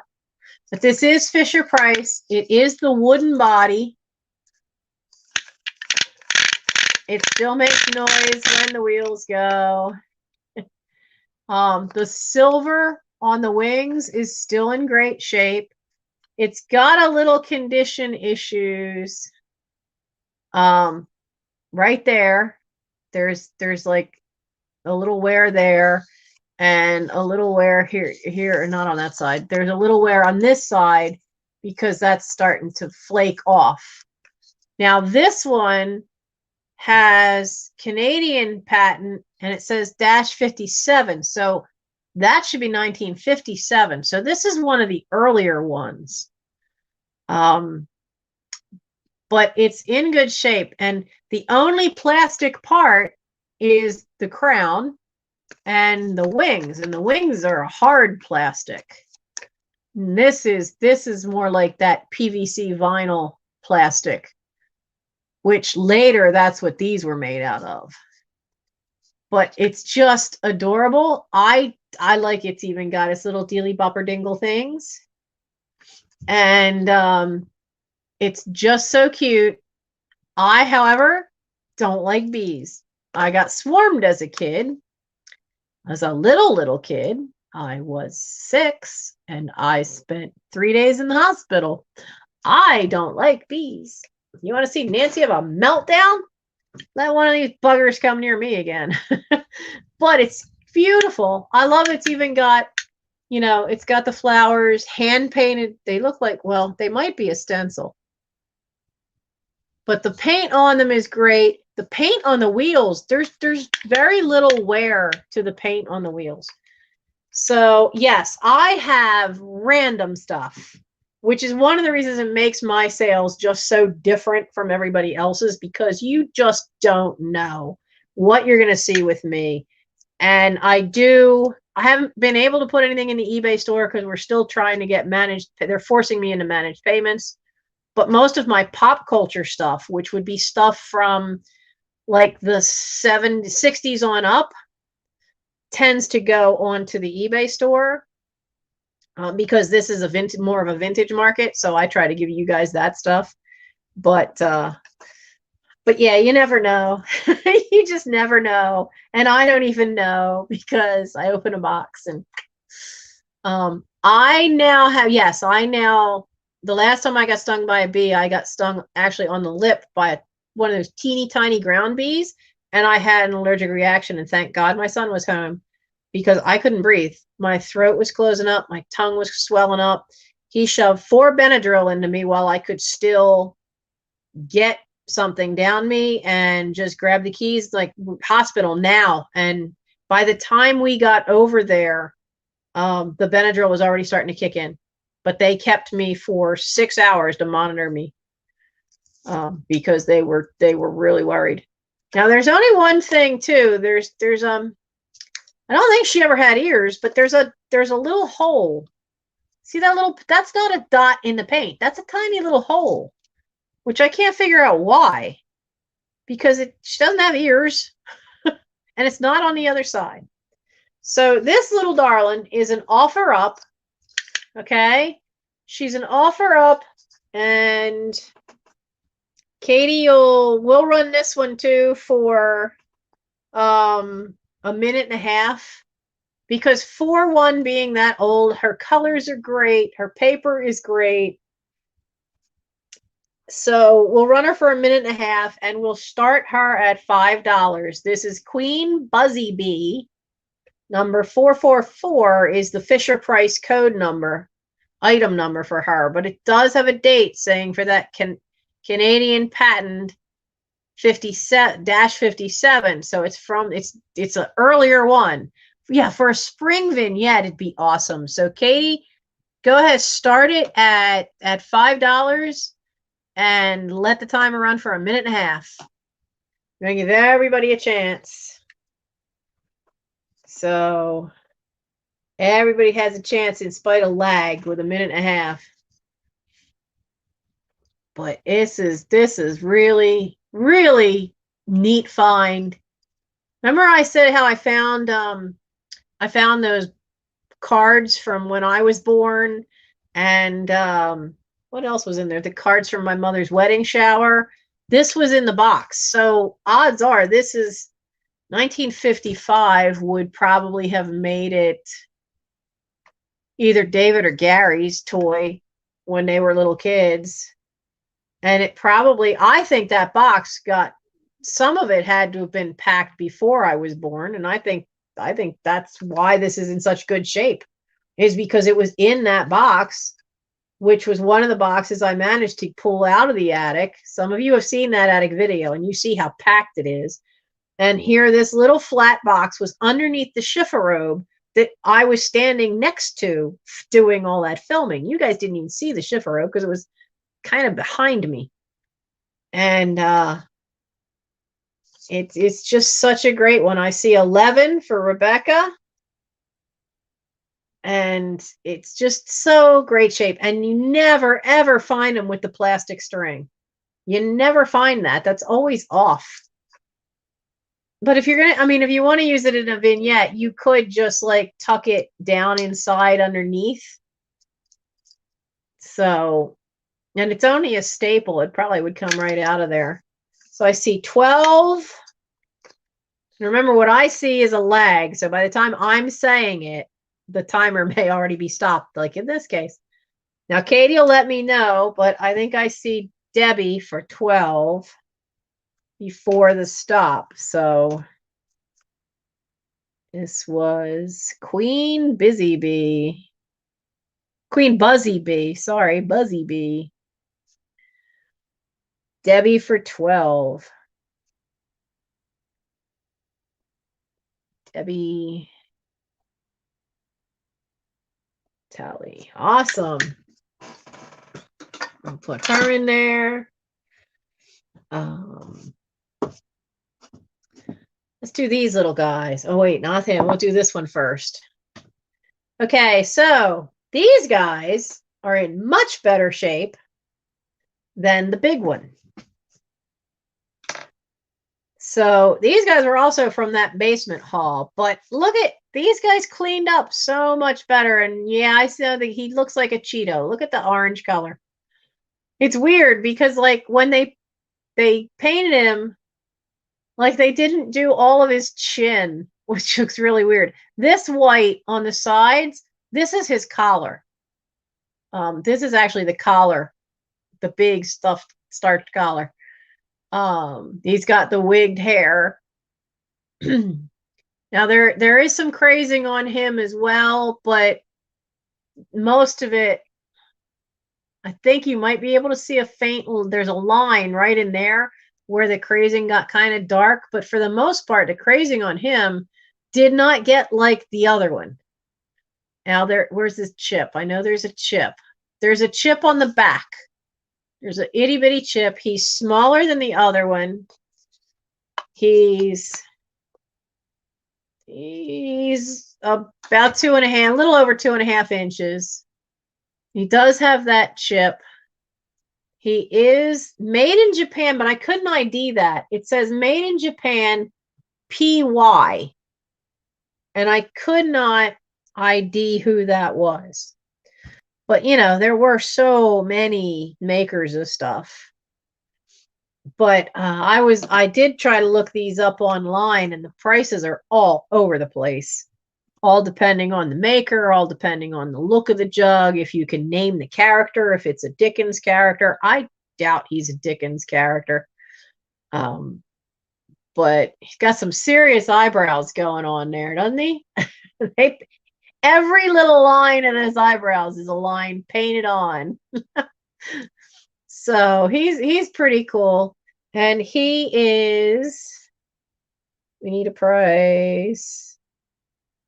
So he's a Toby mug. But these little ones, like I said, the prices are all over the place. He does have a chip on the back. So he's in better shape than the bigger one. So he's going to go for $4. $4 number 40 for this guy. $4 number 40.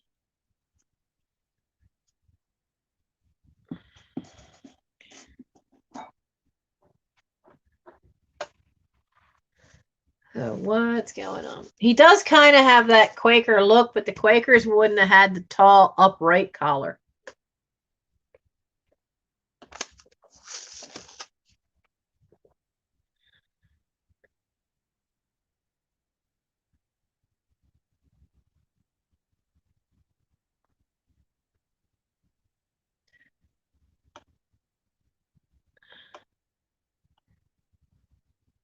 Okay, I see two things going on in the chat. And let me see. Elaine. Da-da-da. Let me quick take care of this.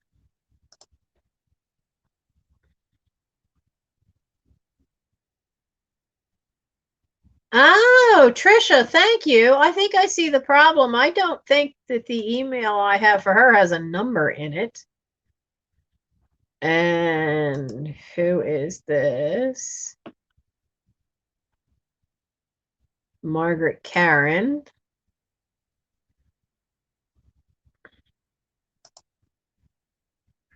Okay, and Thrift You. Thank you. Now back to where I could see the back to where I could see the thing. Yeah, Lane Wallace, I'm not seeing a I didn't see anything pop up for you. I saw something in my thing that says Margaret Karen.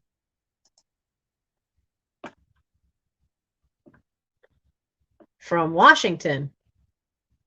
Well, hello. So that's the email I have. And then I saw a comment. I get the impression there's a question of a package missing. Let me tell you something about a package. When I did that friend mail video, I had already talked to, oh, now what's her name? Alex? That's at Chapter 2 Vintage. And her tracking information 2 weeks ago, her tracking information for that package with the Christmas light bulbs in it said it had been delivered. So I checked with my sister because she had been having some packages sent here. And so I thought it was there out at my sister's place. No, it turns out that was not the right. She did take a box of something I had bought with her by accident, but it wasn't that one. And it just arrived the other day, the same day that Sarah's assemblage did. So even though like I'm seeing stuff that got mailed out towards the end of December just now arrived. And actually I bought those lights the beginning of December because I needed the bulbs for the Christmas lights that are outside. So some stuff is really still really long lost in the Postal Service. They are catching up, but no, don't be sorry. I mean, the chats are a place where you can actually get a hold of each other and talk one-on-one back and forth. So that's I don't mind. I understand. I've seen it happen in other chats and it's okay. You know, as long as everybody's polite with one another, we're good. So, and I will check.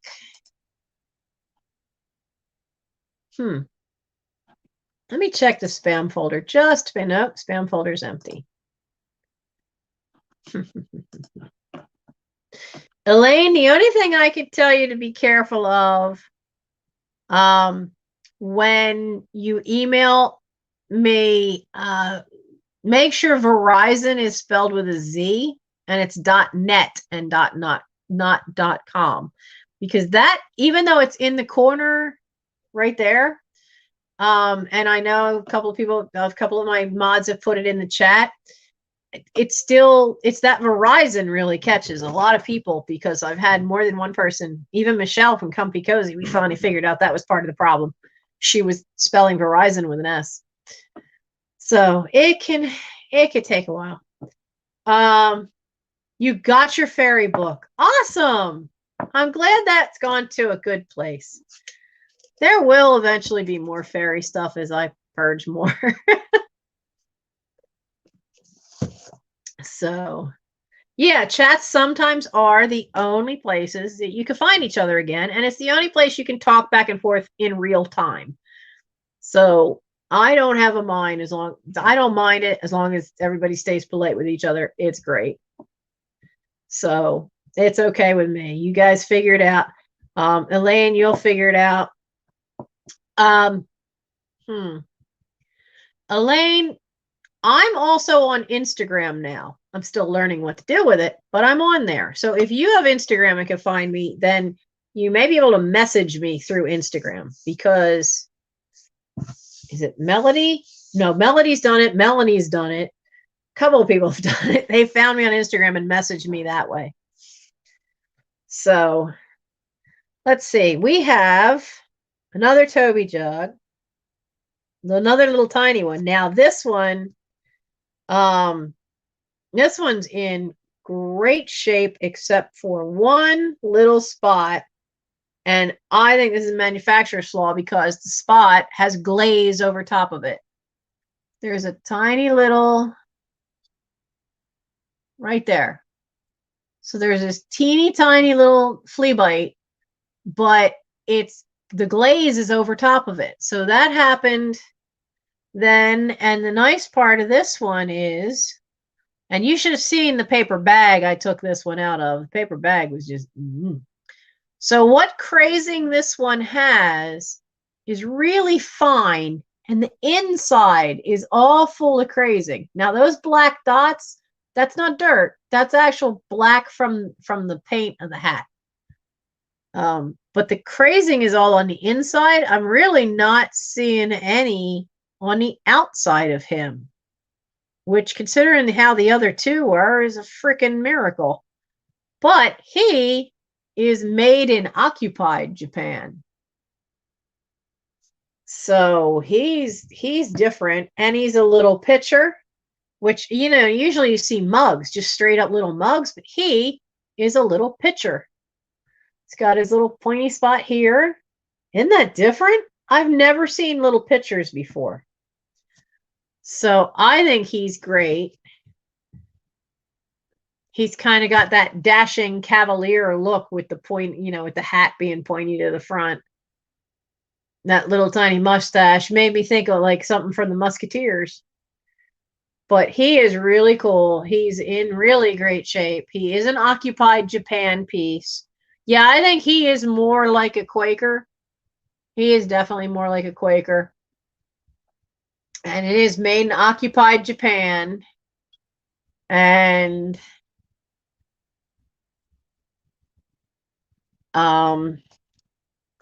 what number is he? Occupied Japan. He's not a mug, though. He is a little pitcher. And because he's in so much better shape, he is definitely cool. And he is a little pitcher. You don't see that often. He is occupied Japan. So he is $6, because he's got all the good stuff going for him. The occupied Japan collectors, the fact that there's no crazing to the outside, that's a manufacturer's flaw. He's just really cool looking, and he's the little creamer pitcher which I honestly have never seen one that was a picture. But he is $6. He's number 12. $6, number 12.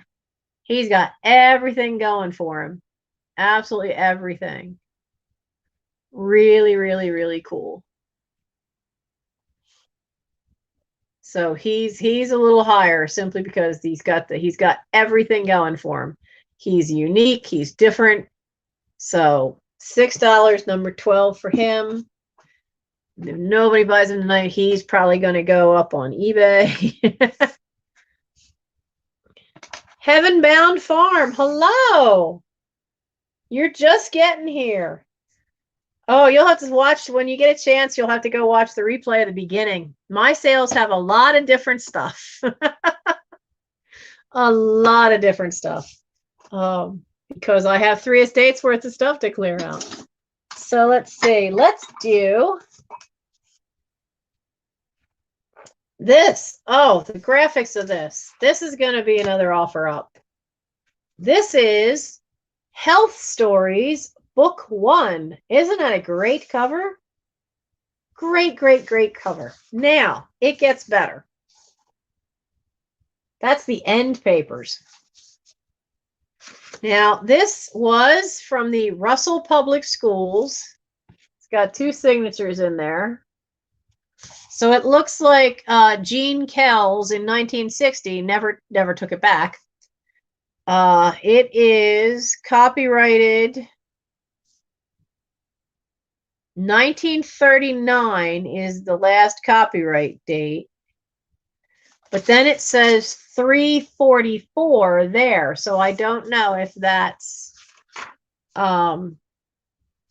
if that would be a year. But even right from the start, right from the index of stories, you've got this fantastic lithographed image. It's just great. You have how to keep clean. Great silhouette image. They talk about the new pet. If they have a new pet. Apparently the new pet is a duck. A baby duck, but a duck. It is just fabulous, fabulous lithographs. I'm going to show you some of the cool ones. I did not find much wrong with it. Like this page, he's brushing his teeth. But there's a little pencil mark there. And it's just great. There's even an index of health content in the back, which has all kinds of cool stuff. It has care of eyes, reading by good light, resting eyes, keeping fingers away, keeping soap out of your eyes, always a good thing.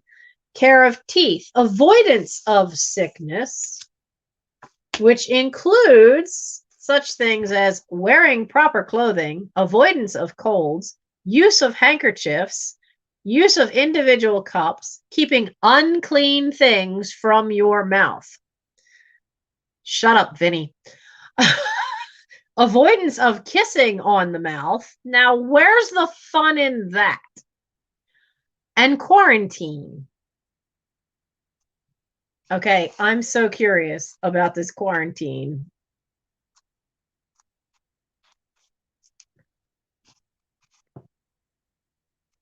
What is this? Oh, I love it. So, how to keep out of danger.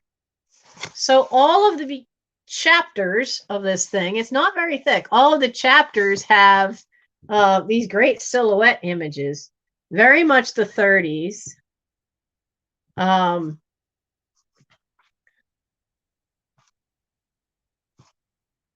Where is... Huh. So even after some of the stories, okay, there's the quarantine. You see that sign on the door? Measles. So this is before they had the vaccination for it. Now that page has an issue. There's a tear down at the bottom. So we're going to do this as an offer up, and I'll keep showing you the pictures. Now I want to show the really cool Christmas one. But we're going to do this as an offer up for 1 minute.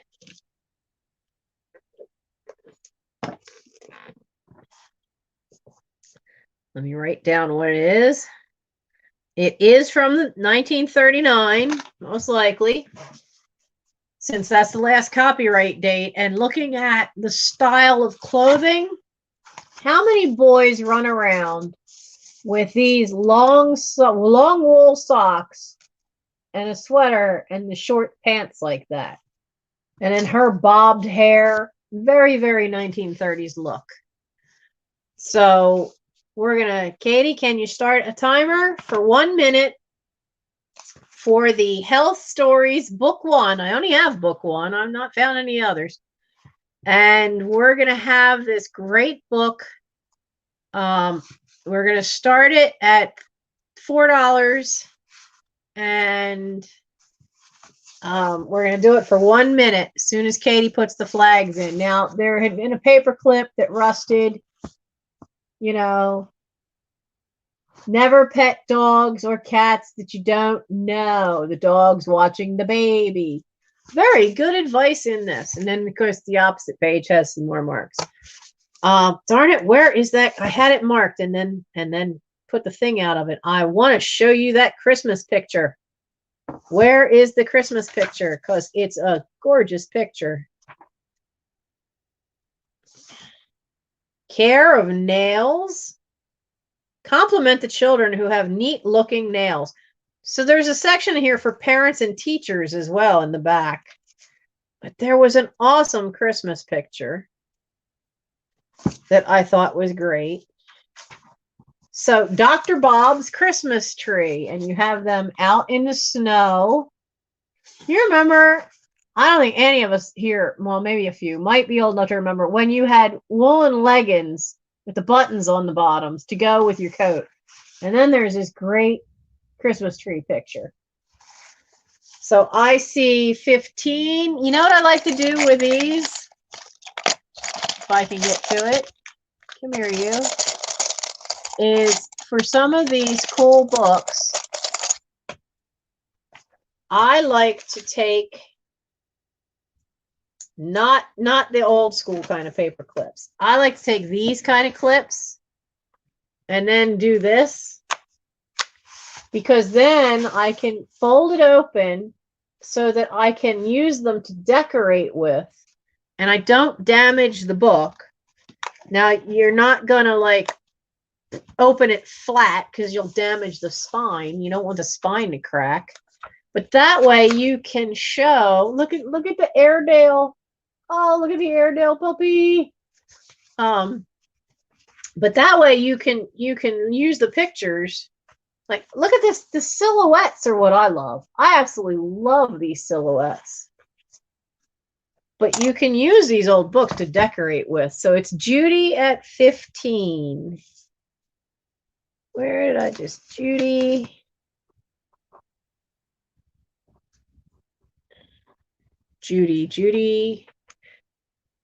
Reardon.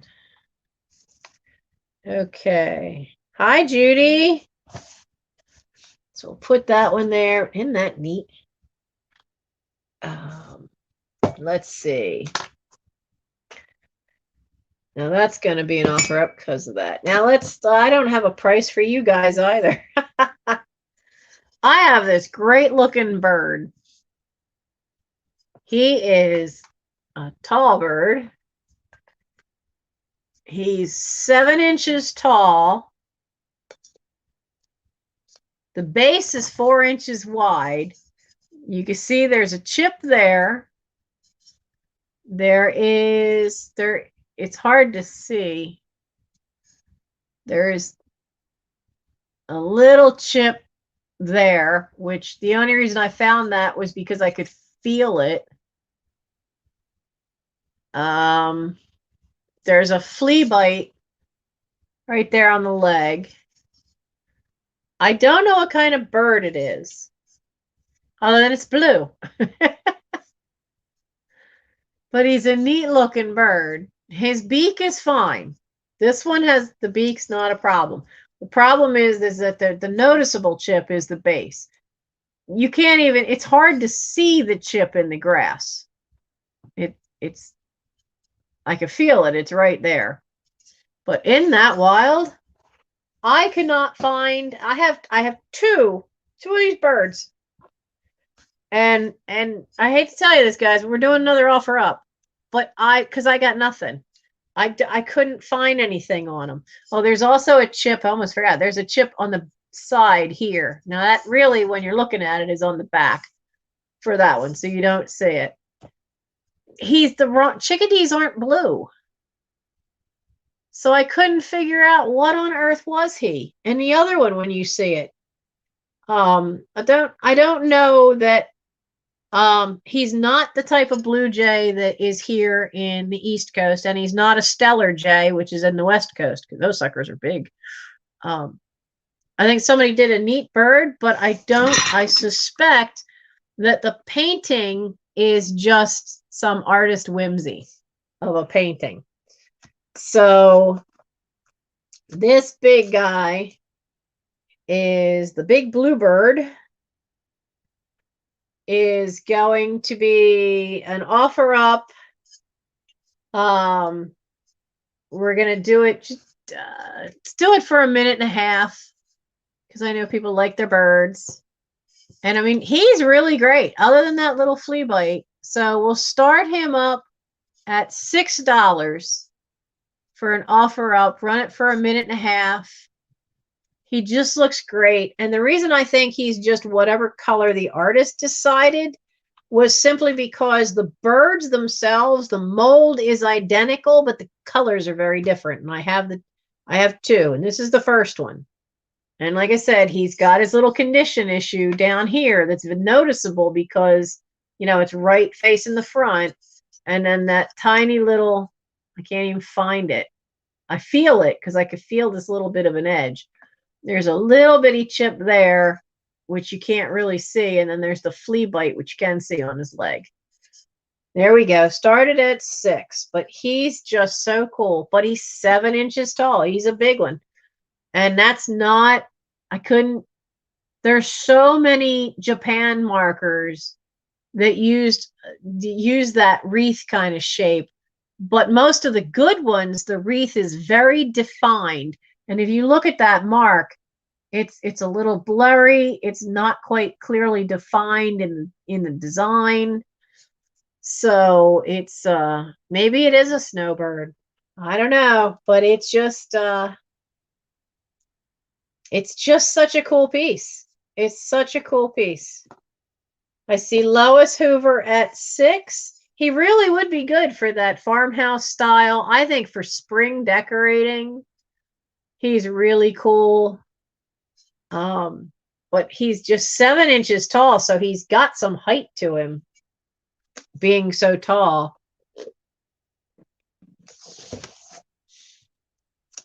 And he's really cool looking. He really is. And as far as this little chip, because it's down so low, if you had something sitting in front of him, because he's got such good height for a display, you'd never see that little chip. But he's really cool. And he at least looks like a realistic bird to me. He looks like he could be something. I just don't know what. I love the dark circle thing around the eyes. It reminds me of a Vireo. So I see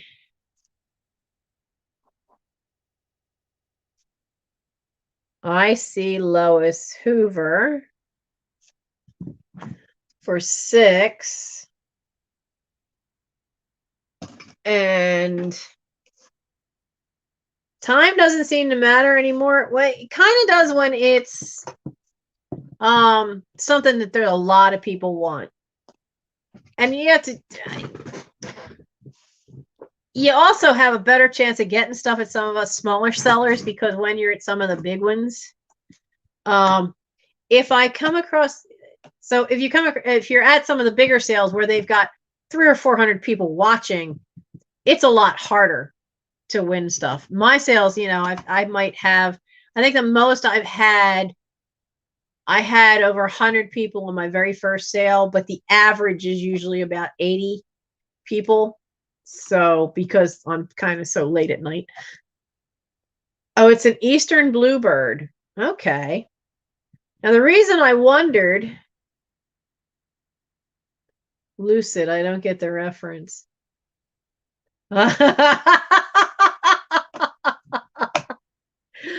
Lucid, I get it. I love Dave Chappelle.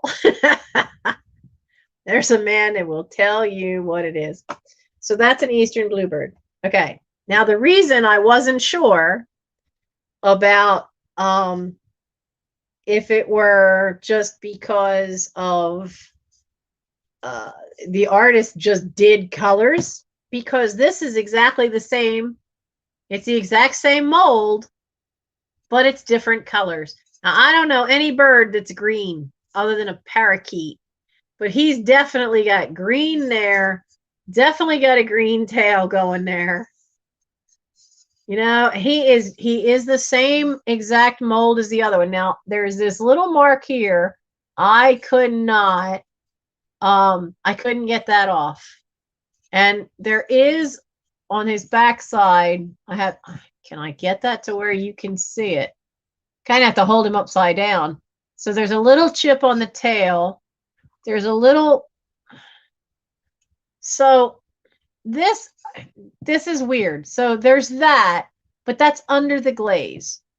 So I think it brushed against something when the paint was wet, because that's under the glaze, that little spot. So they messed up there. The leaves are good. The edges are good. The edges around. This is going to be this is also going to be an offer up, but let's just do it for 1 minute. And I'll just write green bird. And we're going to start him for 6 as well. But like he's in much better shape. Now, his beak, you can't tell. I mean, you could kind of, I have to turn him. I don't think I can get him close enough, can I? So you can see there is a chip to the beak. The only way you see it is when he's upside down. You don't see it when you're looking right at him, or when you're looking at him this way. You just don't see that. So that and the little bit on the tail is it. So he's again started at $6, but we're only running it for 1 minute. He is just the same height, same mold, just different colors. I mean, he did kind of make me think of a thrush, because a thrush, there's a lot of thrush that have the dots under the chin, but I've just not seen the green head and the green tail before. So he is a great piece, wonderful looking, great for spring decor, wonderful bird, 7 inches tall. The base is 4 inches wide. I love that I love the base because they sit up higher, so you can have other stuff in front of them. And they're made to look pretty realistic. It's just that green kind of threw me, because I don't know too many birds that have green on them, but if they have that nice sheen. So I see Lois Hoover at 6. Oh, sweetie, you're going to get in the pair. Congratulations. And I've got this left. You guys have seen this before, but I figured it's a different crowd tonight. I'll give it a different chance. So this is a handmade artist piece. It's made to hold your candle. Somebody called it a hostess thing, I think. But you hold it like that. It had, now the odd thing is that you can see that's not a chip. It was made that way. It was made with the hole in the center. But it is nicely hand painted. It is a neat looking little piece. It's just a little pottery piece.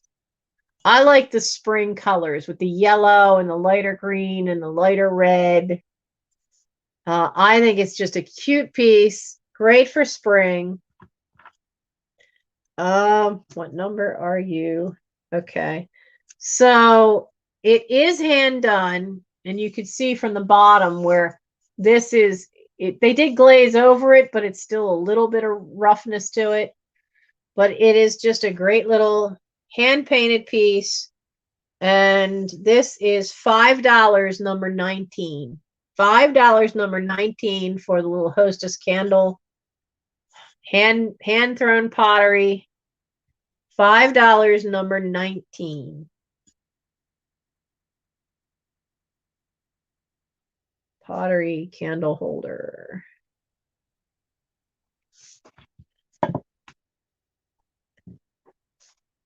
And I see Maria. Hello. California thrifter. So like you guys said earlier, you never know what you're going to find in my house. Now, I have one last thing that I had numbered up for a sale. And this will also be an offer up because I know lots of people like these Baileys. Now, this is the little girl, her little bow and her lipstick. Either that or he's just a fabulous guy. I'm not sure which. But this was the one that was from the 1990s. And it says Yum inside. Now, I have had this for a long time, just like decorating in the kitchen, but it's time that it went somewhere else. It has no chips, it has no cracks, it has no crazing. It has, I was about to say never been used, but I honestly think I used it maybe twice when I first got it. But I'm sorry, for me, that's not enough tea. It just doesn't hold enough. So it has a wonderful face. Now, Bailey's Irish Cream did make a whole set. You find the cups. It's even harder to find the creamer and sugar. And for the first time ever, I saw a teapot on somebody's channel.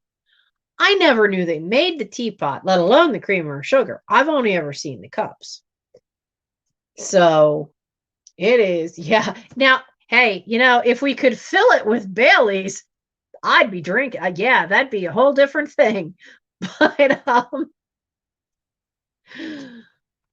I think, yeah, I mean, lately I've noticed a couple of them come up. But somebody had the creamer and sugar, and the price just kept jumping and jumping because you just don't see that. From what I could find out, you could get this. The cups were a giveaway in a special package with a bottle. But the creamer and sugar and the teapot, you had to actually send away for, which would probably explain why you could come across the cups a little more often than you can the other stuff. So let's see. We'll do the Bailey's as the Bailey's cup. It's an offer up. Online they usually start at 12. I am so not starting that high for you guys. So we're going to start this one at 7, which is a really good deal at 7 if it doesn't go any higher. But as I said, she's beautiful shape, not a chip, not a crack. Katie, if you could do a timer for 1 minute, we're going to start this off at 7 for the Bailey's cup. Like I said, with that lipstick, you know what throws me is there's no eyelashes.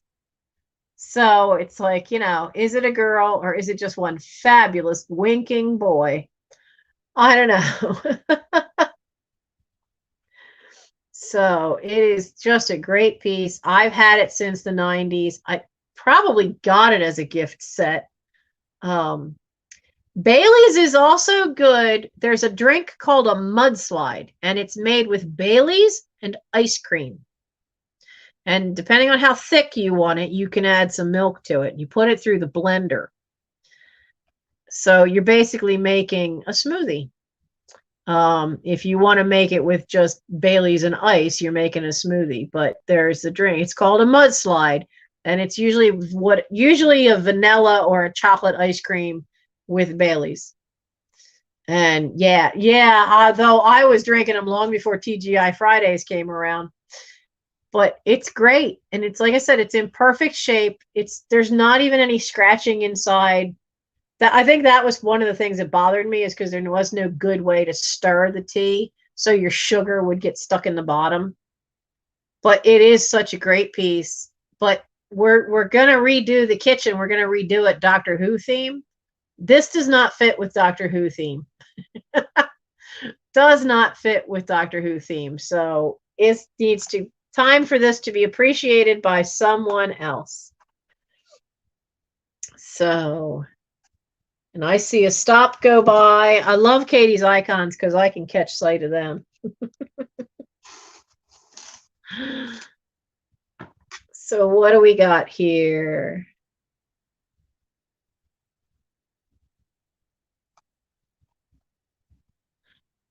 Nanette for 10? Oh, there she is. Nanette, do I have your info? For 10. Because I don't think I've sold to you before. So make sure you send me all the stuff. My email's on the banner in the corner. And who have we got?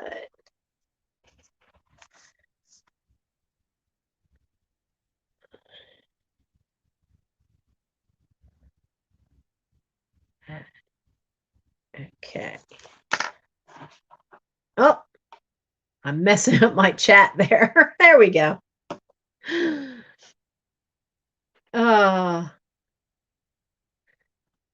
Sounds like some of you are getting snow. We're not getting snow, but we're getting frigid temperatures. I'm just not going to get that last tax bill paid off without paying a penalty, because I looked today, I have a quarter tank of oil, and tomorrow is going to be just 26 degrees and windy. Windy is the problem in this house. The other problem is the fact that the heater is going. The pump is only working at 10 pounds of pressure. So only one side of the house is getting heat. So just what?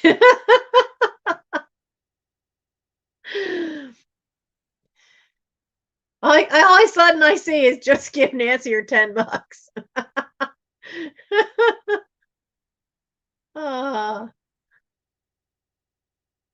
I'm confused. I'm doing pretty good on Instagram. I'm trying. I am technology challenged. But I'm also challenged in the chat right now because I don't understand what's going on. So is it going to Nanette or to Annie? I'm confused. That's not hard to confuse me tonight.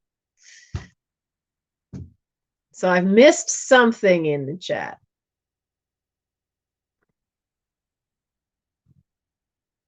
But yeah, it's I tried to get into. I'm confused. Okay, I'm really confused.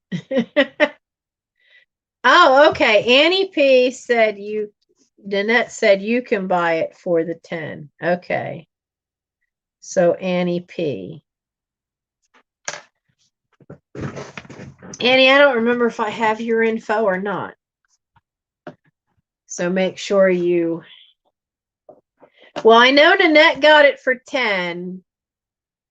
But then in the chat, it looks like Nanette said Annie P could buy it for the 10, which is very sweet of you.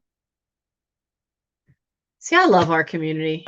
I was back in October, I had found a channel called Flippin' Crazy, and she sells mostly just jewelry. Some of it not crafter pieces, but artisan pieces. Some of it vintage. And so you never know, but it's almost always jewelry. So you never know what you're going to see at hers. And her channel is called Flippin' Crazy. And I was there, and it was my birthday. And somebody said something about birthdays, and I think, oh yeah, well, mine's today. so many people chipped in $5 each. They were determined. They asked me how old I was, and I told them they were determined to get me a dollar credit to the amount of how old I was turning. It took me a little while to use that credit because their prices are great. But yeah, it's amazing in this community what can happen in the chats. So yeah, that's just so sweet of you, and thank you so much, Nanette. That is so kind and adorable of you.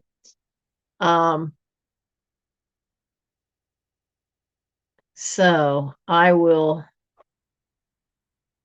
Is it Yvonne that is flippin' crazy? No, flippin' crazy. Her name is Lisa. And actually, let me see.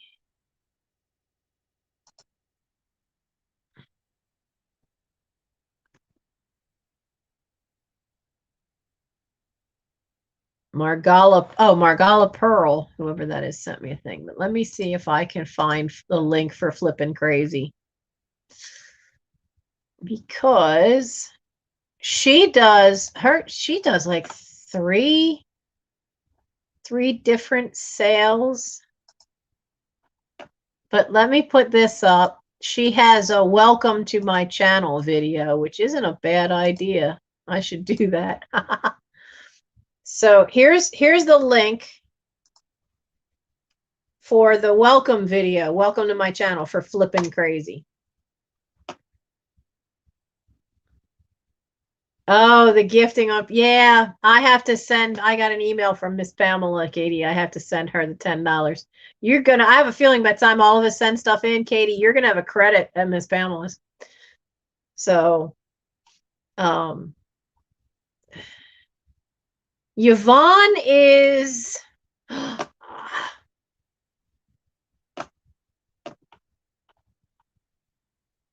Thrifty Rich. That's Yvonne. But Flippin' Crazy is Lisa. I can't remember her last name. Now she's planning on moving, so she has been cranking out all kinds of stuff. I did a haul video, well, a friend mail video, and I showed all these little bits and trinkets and things that I got from her, and I got these great tiny little porcelain snowmen charms and some stars and some packages which I'll be using for something, and as well as the jewelry, because she's planning on moving by the middle of the summer. So she does have live sales. She has done Flippin' Crazy, she's done some video sales, which were strange, but she was at I don't know the technical term for it, but it's for gemstones and rocks and crystals. So she was at some kind of convention for that. So she had pre-recorded some sales. But then now that she's back, she usually does 2 or 3 live sales during the week. And just really cool stuff. Oh, I don't have my owl pendant. I wore my owl necklace one night. So,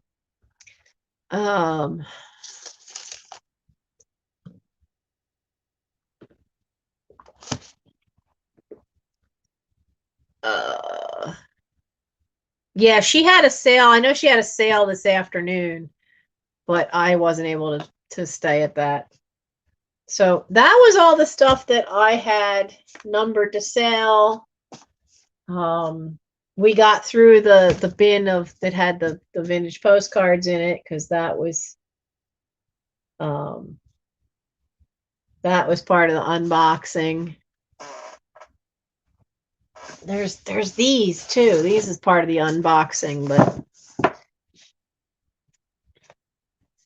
I should save that one till Easter. I should save him for later. But I've got I don't know how old these are. This one I think they still make. Telltale's books. I've got that one. I've got A gingerbread man.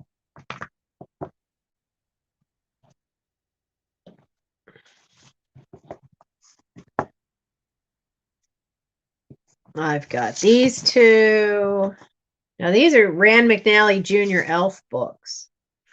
I've got Animal Mother and Babies, and I've got my first zoo book. I love the end papers with all the little critters. Now, see, these don't smell too bad. These do not have that musty smell. How much Kahlua do you have to have before you see a pink tiger? But I love this one. These are the end paper for the babies one. So those are photographs.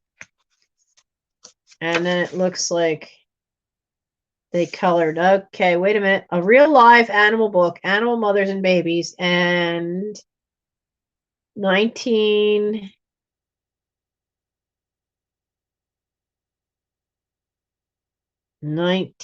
what? 1,000. 19. What is L? 50? So I think it's 1956. Oh, thank you, Annie. Thank you, Annie. I don't know how close I am to my... Okay, I see your email, Annie. Thank you. I don't know how close I am to my 500. My channel is so close to 500, I know. I needed like 20 people. How close am I now? 484. I'm getting there. I'm getting there. But this has great pictures. Look at that's the kangaroo, the zebra. So there's this one now. The back cover, there's a tear. The end paper here.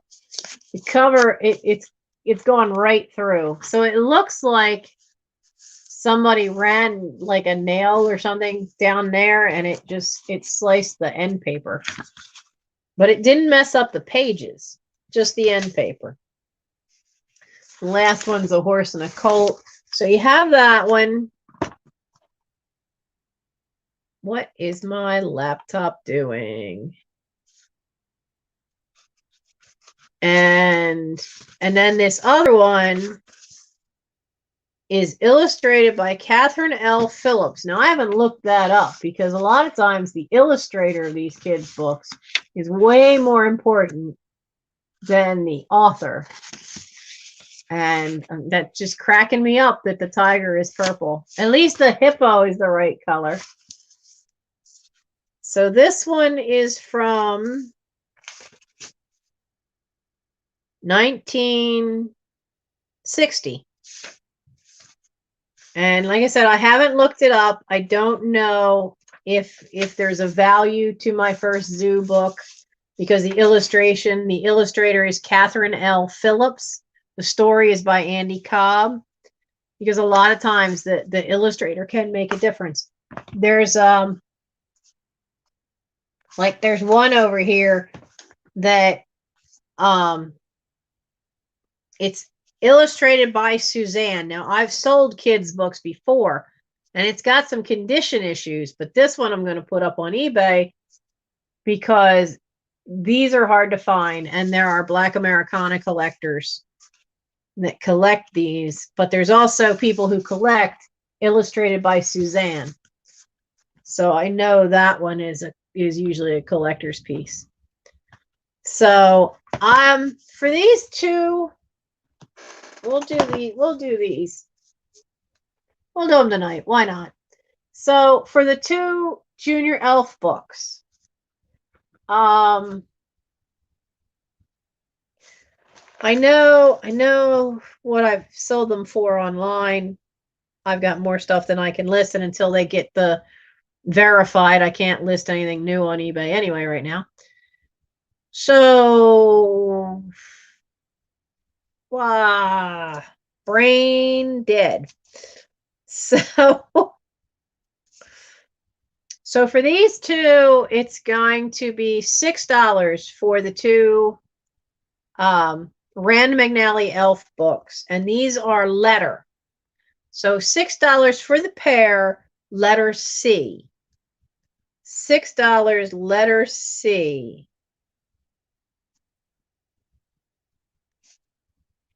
If anybody's interested in those. Rebecca Higgins.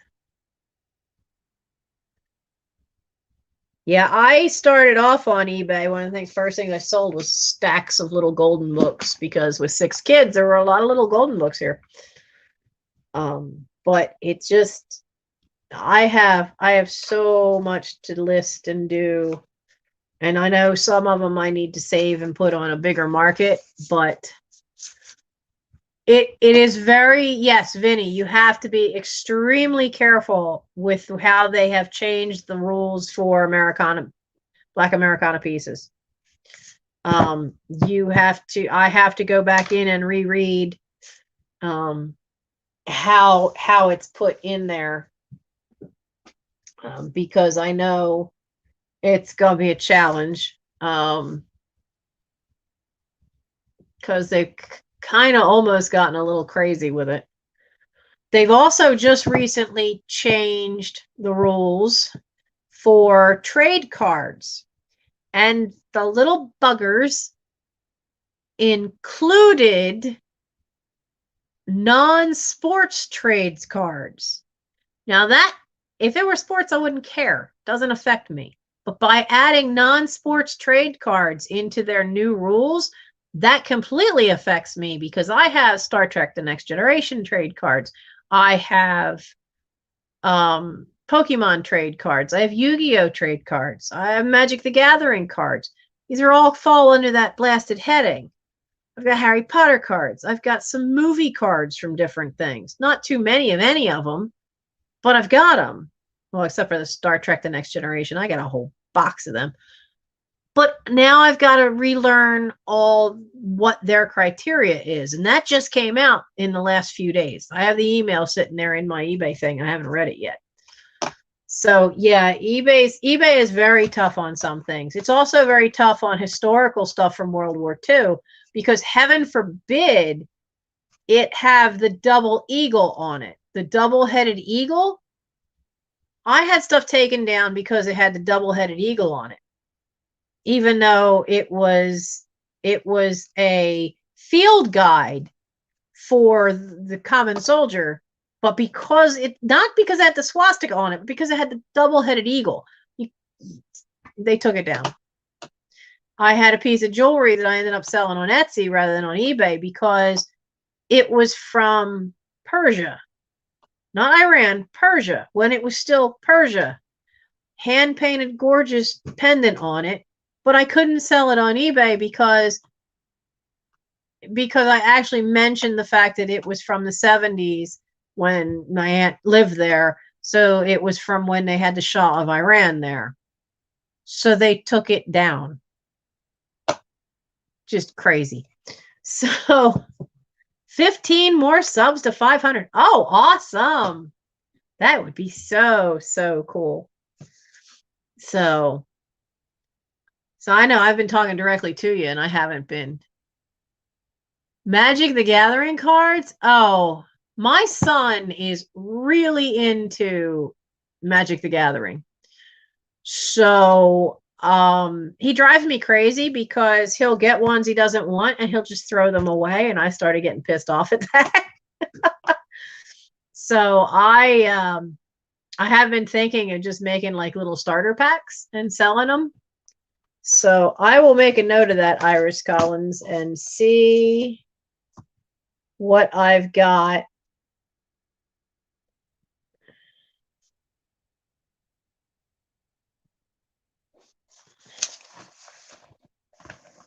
Do you play it, Iris? He's tried to get me to play it, and I think it's too complicated. I don't want to deal with it.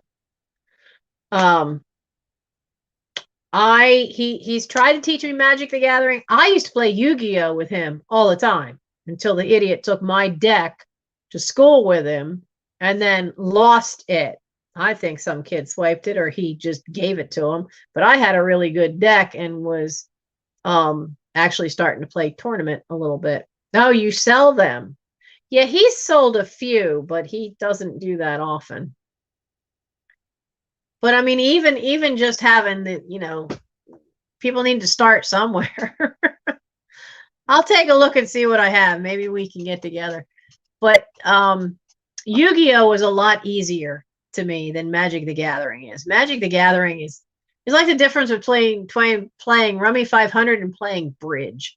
Magic the Gathering has so much you have to remember, and so many card variants, and so many styles of decks that that's more than I have time to learn. Just way more than I have time to learn. So let's do these two. We've got Little Red Hen, which they do still make. And let's see, MCML 111. So that's 1953. So this is an early one. It's from 1953. I'm pretty sure they still make this one. I don't see any real marks other than this one page. There's some little bit of marks here. It looks like somebody had maybe something on their fingers. But it only seems to be on that page. I don't see any creases. The spine is still good. The end papers are good. There's some wear on the corners here. So they're starting to round off at the corners. There's wear to the corners here, which is a big thing for book collectors. If this is not squared, you need to say it's not squared and say corners are rounded. It's not only for the covers, but for the pages too. It matters if you're selling for book collectors. But these things often, what would happen is, since there's only two staples that hold them in, these would often have them fall out. So you have the Telltales from 1950, what did I say, 53? Vinny, your brother was big into Pokemon. Now the Pokemon stuff is, the price on that Pokemon stuff is just starting to ratchet on up. I've got Pokemon stuff I need to get into eBay, cards, little figures. Now oh, I see. I knew there was something wrong. I forgot. So this one, somebody had a name and then they put black ink over it. I'm actually just loving the thermos. But so that's the only real flaw to this one. And then you have Gingerbread Man, which has a lot more wear to the top here. There's a line of wear all the way down. Now, it hasn't broken through the paper. You can see how worn that is. This one has a name written right on the front. And this is another Whitman one. This one's from 1953. There's a couple little brown marks right there. Pokemon originals from your grandson? Oh, that's awesome. I have Pokemon originals from my nephew. Not the one I raised. There's a mark there, but from the older nephew. So, and then I do have some figures from when Mike was little, so from the one I raised. I'm not seeing any other marks on the pages.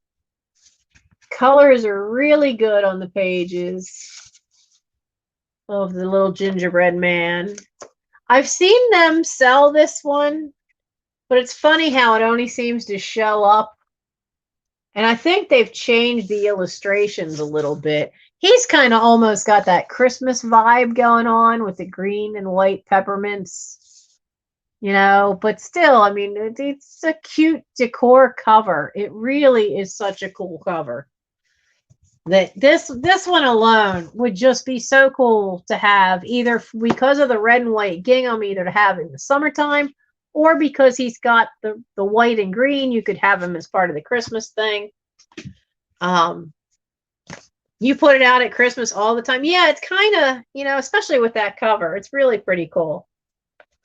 So So these two are both from the 50s. They are Whitman Telltale books. And we're going to do $6 for these as well. Let me write Telltale. And these are going to be letter. What letter am I on? Letter T. T for Telltale. $6 for Telltale.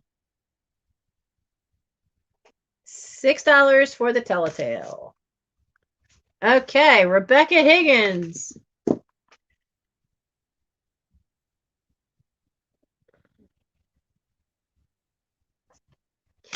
All right. Let's just see. We got 5 minutes, roughly 5 minutes left till 2 a.m. My voice is going. Let's just do some question and answers. Let's see. Have you found items you have had to trash? Yes. Absolutely. The most heartbreaking one was a dress. An Edwardian lace dress. And as I lifted it up out of the trunk and I held it up, and while I'm saying how gorgeous this looks, it is literally from the weight of the dress just collapsing and shredding in pieces until I was literally standing there with just the shoulders in my hand. I cried. It was gorgeous. It was a fantastic vintage piece, but it was so dry rotted that just its own weight made it just completely disintegrate in my hands when I pulled it out of an old trunk. I just cried. And I was very thankful my mother wasn't with me, because she just would have loved that. And yeah, no. that was probably the most heartbreaking one. I've had books just too far gone. I actually have to find the rest of it. I have a hymnal that was in pieces, and I gave some of the pages with titles that I thought Sarah could use for her assemblages, because there were the Christmas ones, but then there were titles. I gave her ones that had specific titles that I thought maybe she could use for assemblages, especially the ones about love, because they would be cool for Valentine's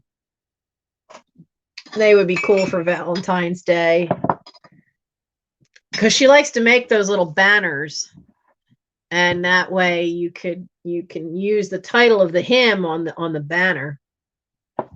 Happy and Hearted, I did sell loads at local auctions. When there were three full things, storage units, we sent, since all 6 of us were actually here in one place, we went through everything, and all the big stuff, all the furniture, all went to the local auction. And then it got split 6 ways. It became part of the proceeds, became part of the estate. I got left with all the tiny little minutia stuff that the auction house didn't really want. Now, this particular box of books where these Telltale books came from, that came recently from helping a friend's mother start to clear out her house, and she just gave me the box with the books, because she and her brother are nowhere near their mom, and their mom's getting up there, so I occasionally still get boxes given to me, but for the most part, yeah, I sent anything bigger and what we could to the auction house. But what I mostly have now is the small stuff, the little stuff that they didn't really want. I would love to open an antique booth if there were a place like that near me. There's a video that I did of the only antique mall that's actually near me, and you should see the high-end prices. They said I could film as long as I didn't show any people, which is why it's kind of chopped up. As far as what glimpses you see, the prices were all very high-end, but the eye candy of what they have is just stunning, especially when I got to the parts with all the Japanese stuff and just was like, I had to not drool. Anything that didn't sell tonight? Not much. Basically what didn't sell tonight, where's that little floral dish? I have the three. We have these three guys that did not sell, and the little trinket dish from Austria. That didn't sell. So I've only got 4 things. Yeah, there used to be it was kind of like an antique store, an antique mall, kind of like a junk shop that I used to have a spot at before YouTube really kind of came along, before YouTube, I think, actually even really came along. And I had a spot there, but it was in a poorer area. It didn't do as well. The nearest antique mall to me now is in the next county. I have to go to Chester County. And they didn't have any spots open, but they did tell me that they have some of the dealers there will do things on consignment. So, good night, Reclaimed Treasures by Mary. So yeah, the only things I have that didn't sell was I have the trinket dish. It does have this little hairline crack you can see. It's a neat little hand-painted little flowers. I have the pitcher. I mean, he's a pitcher. The miniature one. Now, he's the one that's occupied Japan. He didn't sell.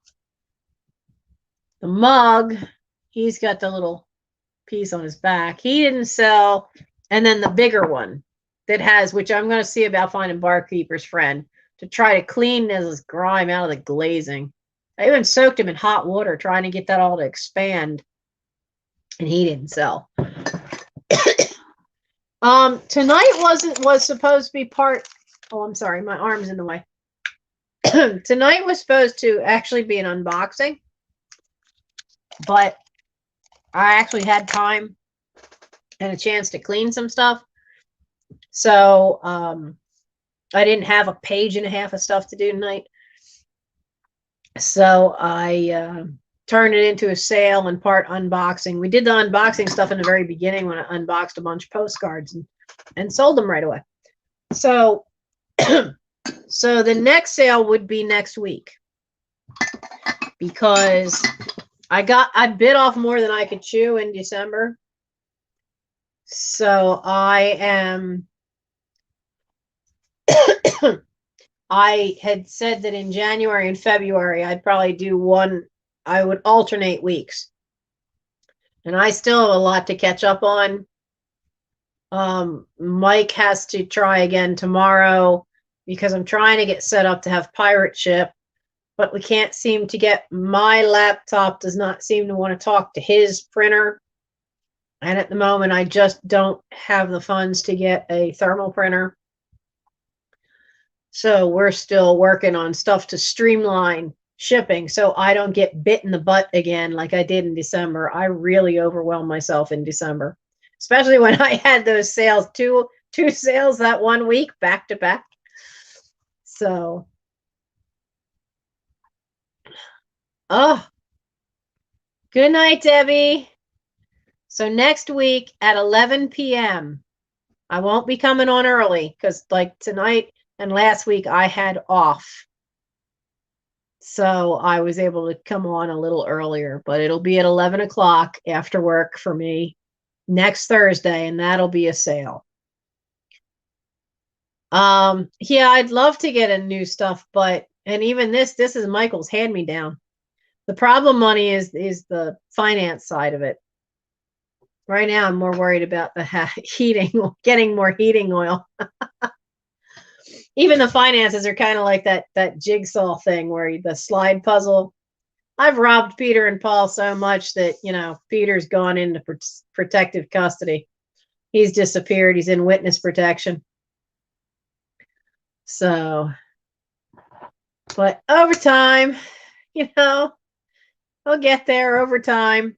Because the thing says it's not. Here's the problem with getting the laptop to talk to the printer.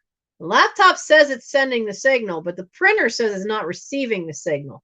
Here's the goofy part of this. The laptop is right here on the table on the first floor. The printer is literally in the room above me, but over about 4 feet. So, yeah, I'm already having heater issues, Iris, because of the fact that the heater is on its last legs. They made me sign a waiver saying they use at my own risk. They can't repair it anymore, and now the pump is starting to go because there's not enough. I looked at it just earlier today when I was checking how much oil I have, and the pump is only got 10 pounds of pressure. That's way too low for a 3-story, 10-room house. That explains why we're going through oil so fast, because it's not getting the heat to the radiators on the other side of the house. It's only getting it to this side. This is not the side where the thermostat is. So that's a real problem. That's way too low a pressure, which means the pump's starting to go. So just trying to keep plugging away. And I finally found, after a lot of research and being turned down 3 times for financing, did find a very little used LIHEAP program that might actually get me a new heater. Oh, Maria, darling, your heater broke? Yeah, that's what I'm afraid mine's going to do before we get to spring. I absolutely need a new heater. That heater was put in the year my father died. That heater's from 1996, and it's a damp basement, which takes its toll on heaters. But, goals. It's goals. A lot of my earlier videos, I talk about you have to have a goal. I had depression overwhelm me dealing with all this stuff and the estates. So, I was kind of stagnant for a long while, but having a set goal that I can look at every day really makes a difference. And there is a video that I just put up a little while ago about getting a tree down. That tree predates the house. The house is from 1911. That tree was massive. It was a grandiflora southern magnolia, and it was planted before the tree was built. I don't know how far before, but it was from before the house. So it's from before 1911. And the big goal first was to get the money to get that taken care of. That was a lot. And my sister put up the rest. So I got to where I had about half. She did the other half. Need a local internet in your home for the problem you have. Yeah, my son thinks part of the problem might be the fact that the brick walls, like this arch behind me is solid brick. This is where the house used to stop. And so that might be giving it a problem. He's looking at whether we need I don't know what he called it. It boosts the signal of the Wi-Fi, but it shouldn't be a problem because the router is right here next to me. The router is right over here.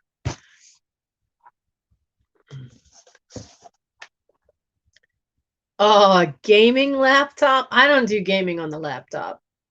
I'd rather have the controller in my hand. And my scouts argue all the time between gaming on a laptop or gaming on a system.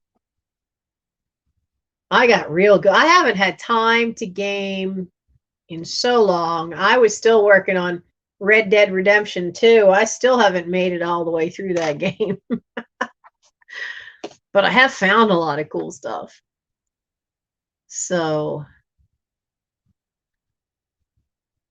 you use your laptop for all the lives and your phones to watch sales. Yeah, I have the laptop and the phone and do stuff with both. The only thing that's a real problem is I only have the phone right now to film with. And if I need to, I'm a little worried about that. My digital camera doesn't film. It's that old. My digital camera is from when I was still working at the malls. So my digital camera is probably from 1990. Could barely call itself a digital camera. So a better camera will be on the list soon. My son bought me a ring light. I need to figure out, I guess you need some kind of stand to put the phone on if you do a live sale where you're standing up, because this is not my first choice for having a backdrop. It really is not.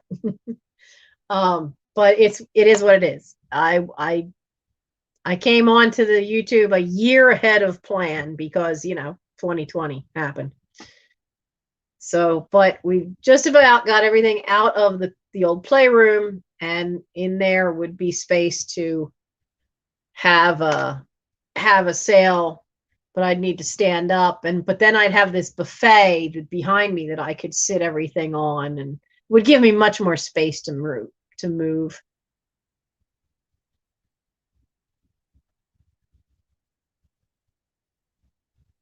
Yeah, I have every laptop I've had has been a hand-me-down from somebody. And the last one bit the dust, so Mike got a new laptop for himself and gave me this one. So hopefully this will last for a while. So, Katie, you can type better on your phone? Oh, darling, that's a skill. I can't. I type better on a keyboard, but then I had typing. So, good night, Rebecca.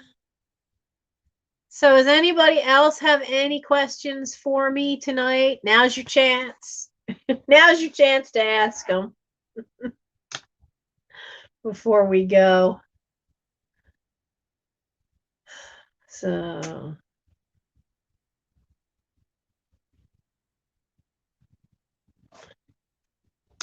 hi, Myrna. That's a cool name you don't hear too often. I love it. You love the messy backdrop? Yeah.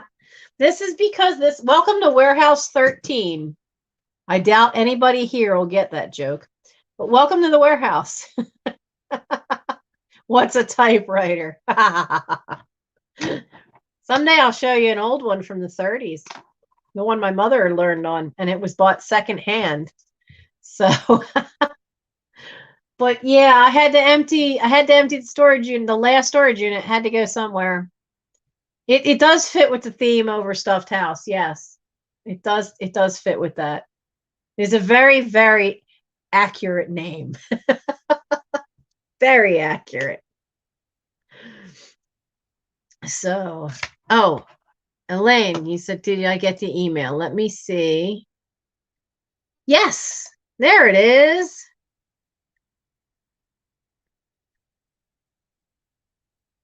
You're in Texas. Hi, darling.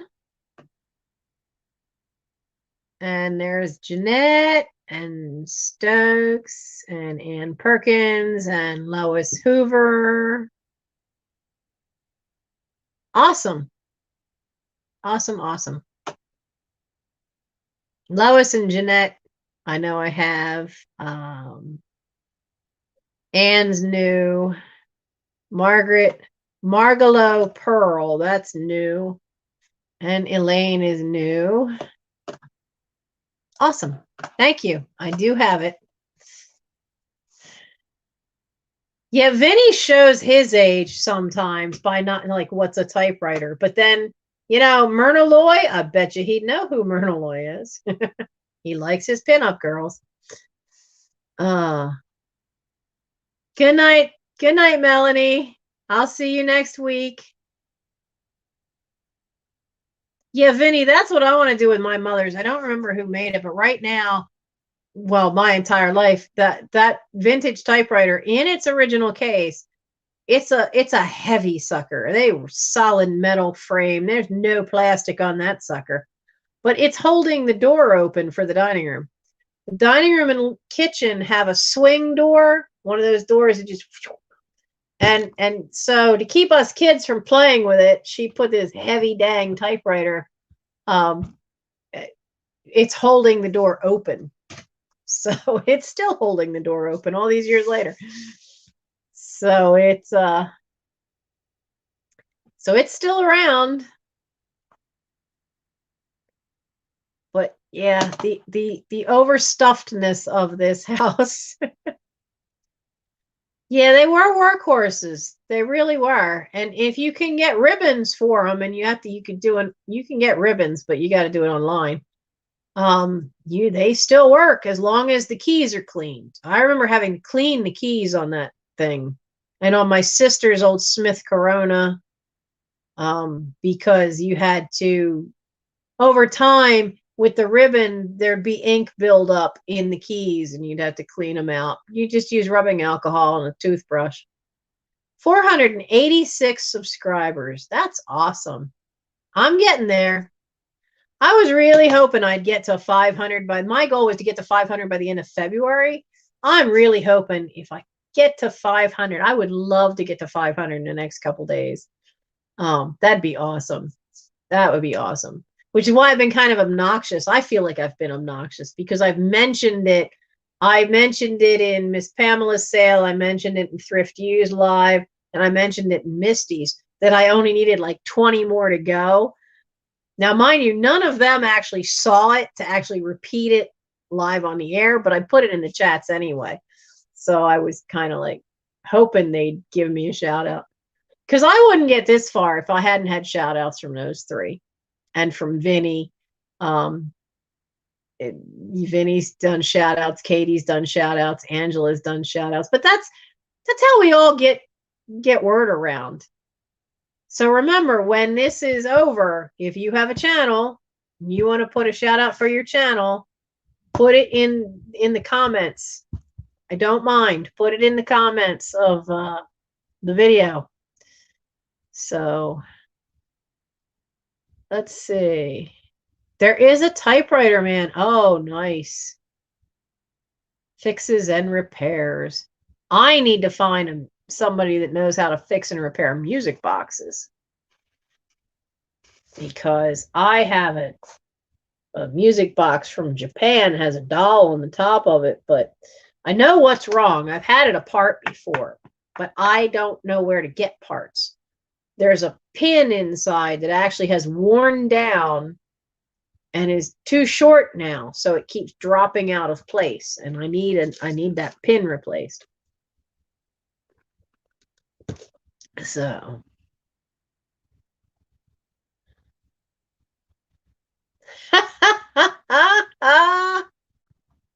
you named your dogs Nick and Nora?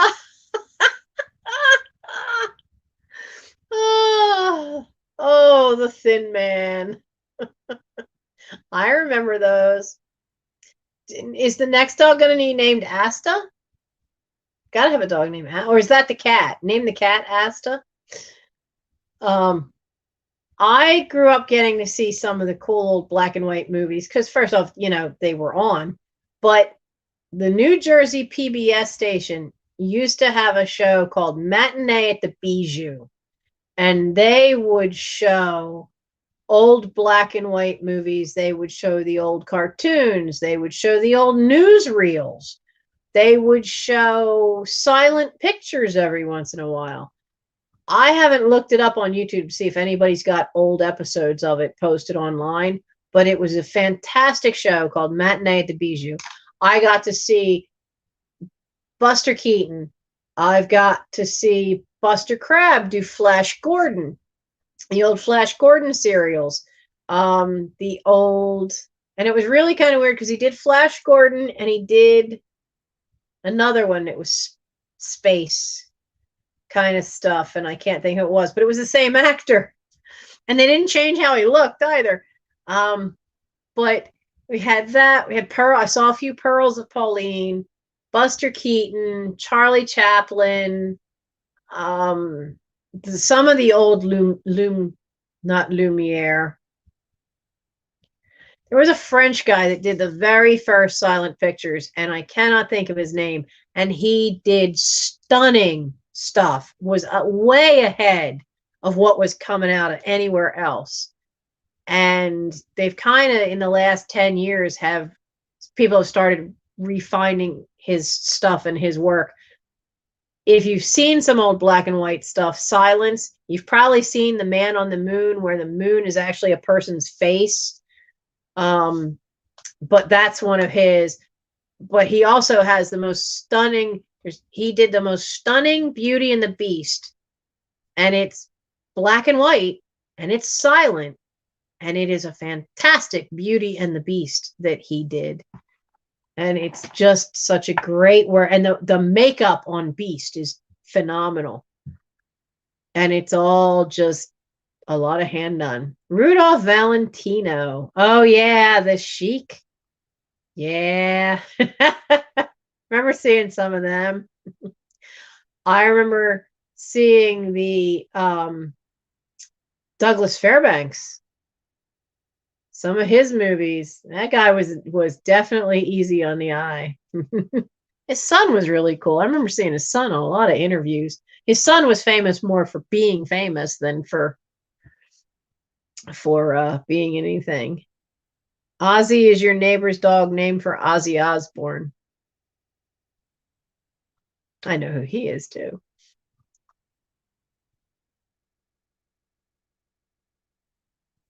Oh, okay. A Charlie Chaplin museum. I saw earlier in 2020, because we were actually starting to make a dent in the Netflix DVD queue. I've got the Robert Downey Jr. movie, Chaplin. He did a phenomenal job in that movie, and that movie is really amazing. There's a lot of stuff you learn about how the movies were made back then. That's really cool. And the costumes are fantastic. When the movie's just called Chaplin, it's Robert Downey Jr. Was the actor who played him. And looked amazingly like him. They did a good job. Oh, yeah. He was a bit of a character. Your neighbor. Look, anybody that names their dog Ozzy after Ozzy, after that Ozzy, they are going to be a bit of a character. So, oh, yeah, he was nominated for his first Oscar for that one. It was fantastic. It was fantastic. So now we watch stuff looking for eye candy. And I think that's why Mad Men is so popular. Everybody's looking at all the mid-century modern stuff, and I'd kind of rather look at the stuff from the 30s. But so I'm glad we got through some more stuff, and I'll have to go through this. And I'll do this on the. I'm working all weekend, so I probably won't be online much. I thought this was all activity books because the first thing I pulled out was that. But there's actually coloring books in here. So I'll really that one's got some issues. But yeah, these are the ones that just have that kind of musty smell, and I can see why. Like this one has got water damage to it, but you can see all that marks on the page where it kind of started getting moldy, which is a shame because the pages are really cool. You got a little bee, you've got Peter Pumpkin Eater, but then you get to that edge, and that edge is kind of cruddy. I like the artwork, but that's definitely one that if it's going to get used, it's going to get chopped up and used for journaling, but I need to get that musty smell out of them. It's down a lot, but it's still. His daughter had an interesting name. Was it Una? Charlie Chaplin's daughter? Yeah, she played the mother in the movie.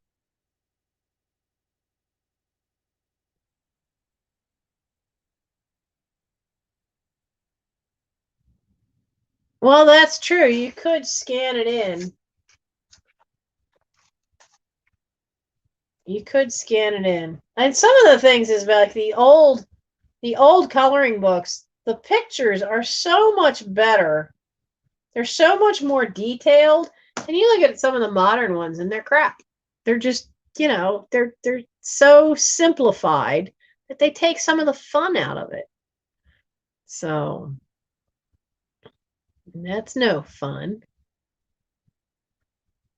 Was Elizabeth Taylor in that movie? It was kind of surprising to me who some of the people who popped up in that Chaplin movie. I don't remember Elizabeth Taylor being into it, but I was really surprised at who they decided to have play Douglas Fairbanks.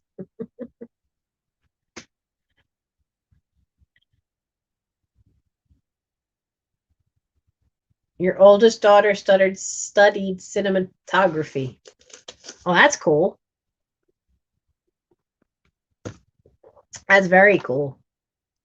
So, all right, we're coming up on 2:30. You got 5 minutes. We're kicking off at 2:30. So you got 5 minutes if you have any questions for me. Anything you want to know about. I'll answer some questions, but then we're all going to say goodnight, Gracie. And hi, Myrna Neal. Nice to meet you too. I hope you had fun. I hope you subscribe. And you can check out my other videos and stuff. Iris, I don't know. I'll send you an email about that. I think I have your contact stuff, don't I? And I would like to get the smell out of it first. They don't smell near like they had when I got them, when she gave them to me, because they came up out of my friend's mother's basement. So the first thing I did was I threw some dryer sheets in with them, and then I sat it on the radiator in the hallway. It's been sitting on that radiator for a month. I wanted to make absolutely sure anything dried out. And it got a lot of the musty smell out, but there's still a little bit there. So awesome. Thank you. Yeah, eBay and Etsy will get restocked soon. I'm trying to get that managed payment nonsense set up for eBay, and we're having issues. I don't like their managed payment idea that they can just yank money back out on you, and I can't have them messing with my personal checking account. So I went to my bank and we started a separate checking account just for that eBay managed payments, because they are not going to mess me up. My budget is tight, isn't the right word. My budget is finely tuned. How about we go with that? It is finely tuned. So I can't have anybody just saying, oh, well, this buyer complained more than 30 days after the sale, and we're going to give them the money back. And they'll manage payments. They will yank it back out of the account. I cannot have them messing up my personal checking account. So if any of you are to the point, if you're on eBay where you have to go to manage payments, make absolutely sure you have a separate checking account for it. Because unlike Etsy, you cannot use a savings account. My Etsy goes right to a savings account that we jokingly call the house fund, because that's where all the money goes for paying taxes or for heating oil, all the extra. And I have to admit, I just got my W-2 for last year, and I am very proud of myself that I have managed to keep the lights on, because I didn't know I made that little. I made less than $8,000 at my job in 2020. How the hell did I keep the lights on? I don't know. Well, I do know eBay, Etsy. But yeah, I was dumbfounded. That's half of what I've made in previous years. It just blew me away that it was that low. But so my budget is finely tuned. Yeah, when the budget is squealing pennies, you can't afford any hiccups. I like that. That's a great phrase. Yeah, I don't like saying, it's tight. I mean, it's just just makes you tense about it. It's not tight. It's like a Stradivarius. It is finely tuned. And I'll show you something. And I have this in my checkbook. And when you have a finely tuned budget, I highly recommend this. Every month I have a Post-it note.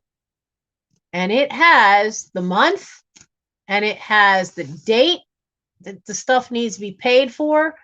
An A is an automatic payment. They'll automatically take it out. An O is I don't get bills from them. It's online. I have to go in. And then I have what the minimum payment on this side. I have the minimum payment they have to have. And that one with a line through it, that's paid off. So it is, I have found that to be extremely helpful. I write a new one up each month. It's a Post-it note and I stick it right in the checkbook. And I've not had late payments. I shouldn't say I have not had late payments. I'm about to get hit with a late payment because I couldn't actually get a real person at Home Depot's credit card because I didn't get the bill until yesterday's mail, but the bill, the due date was 2 days before that.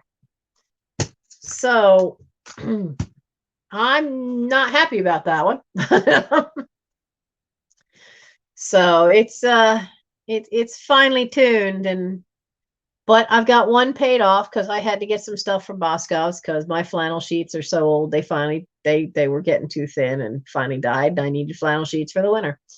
So we got sheets for me, sheets for Michael, cotton sheets for both of us, and a couple other things we needed for around the house. And so that's all paid off now. So I had one I could cross off. Some of those are old debts from when I inherited the house because I didn't know I was getting it.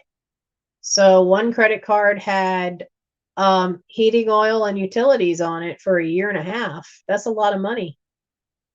So yeah, a bill arriving after the due date ticked me off no end. And so many of them have automated things, but this is the first time I've run into an automated thing where I couldn't find a way to loop around and get a real person.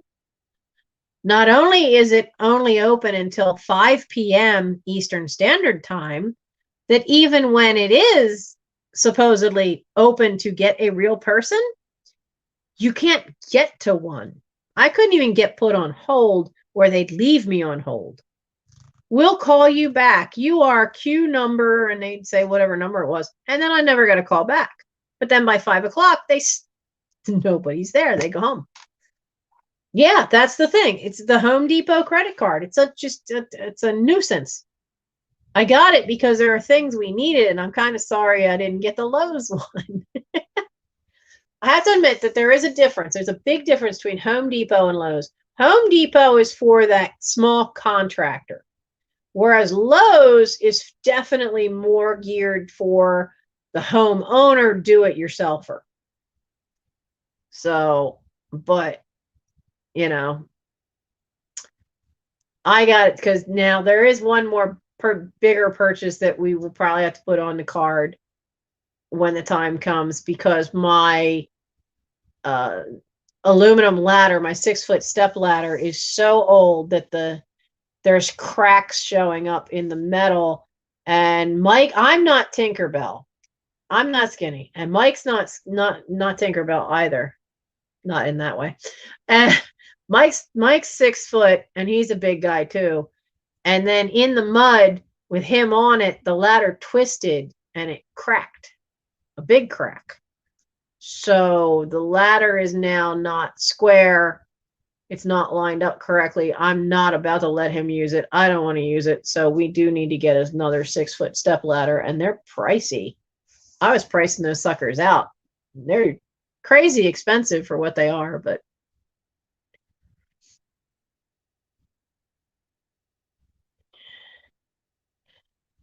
I've done that, Vinny. I have called and had the late fee taken off, but you have to actually get a hold of a person to do that.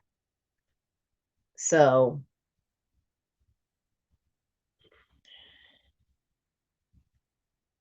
yeah, see, I think the same thing, Katie, that Lowe's and Home Depot's really kind of gone down. The nice part, and I don't know if Lowe's has it, but the nice part of some Home Depots is they have a tool rental, and I don't know if Lowe's has that. So that can come in handy sometimes. Yeah, if you have a balance down to just a tiny little bit, and sometimes they don't want to bill you, but they will sure call you for stuff. The worst one I've had when I inherited the house and then had, because I didn't know it was coming, and I was only working part-time because I was raising my nephew. I was still trying to go to college for a class, just one, the most expensive way to do it. And then my mother was getting sicker and sicker. So I was taking care of her too. And we have the disabled brother here. And so the worst one was Discover. Discover doesn't want to negotiate. They don't want to close the account. They want to just keep ratcheting up the interest rate and then ratchet up the fees. And they've actually went after the house. In the state of Pennsylvania, you can't do that. So, and they have not been willing. They finally sent it over to a lawyer, and they have not been willing to do a payment arrangement for less than $300 a month.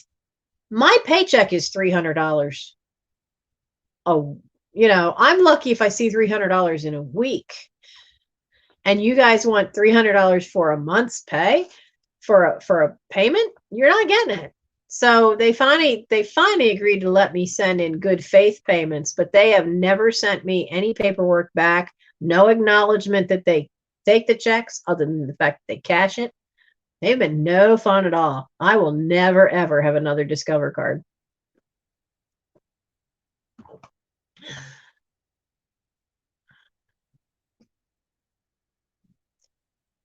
Yeah, Vinny, I agree with you. It's a load of poo-poo. You know what else is a load of poo-poo? This nonsense on the news about the GameStop stocks. Because it is the last place you can go to that's pretty much just dedicated to gaming. And these hedge fund managers have tanked more than one small or mid-sized company because they are betting that the company will fail. And once they start doing that, some people start dumping the stock, thereby helping to snowball it and guarantee that they will fail. Well, apparently a bunch of Reddit users got sick of this idea, so they started buying up stock in it, and it sent the price up. Well, now they're poo-pooing it, going, oh, no, heaven forbid, this hedge fund might go broke. All these people are doing is doing the game you've been doing for years. They're buying stock, but they're doing it on their own. And you're having a hiss fit because now somebody's making you lose money. You've been making retirement accounts lose money for decades, so suck it up, Cupcake.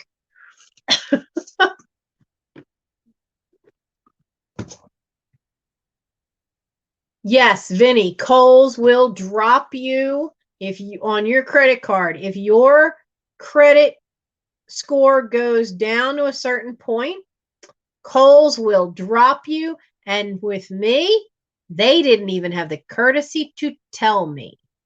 I was in the store with Christmas presents in my cart, and they refused to use my Kohl's card. And I had to go over to customer service and find out why. And they had canceled my card 2 months before and never told me.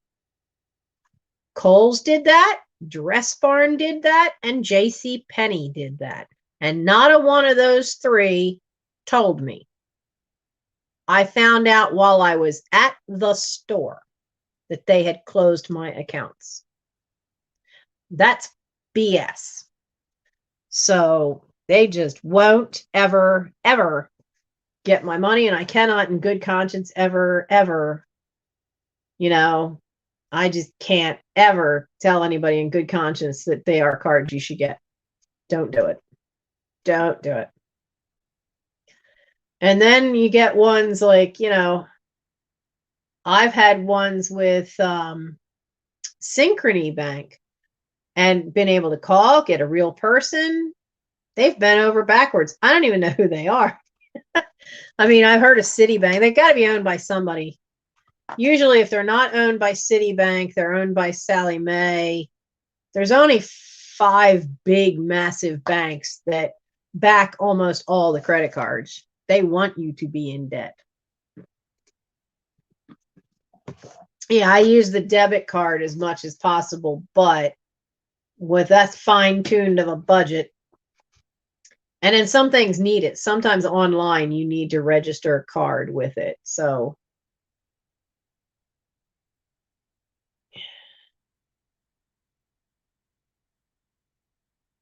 oh, they're through Synchrony. Yeah.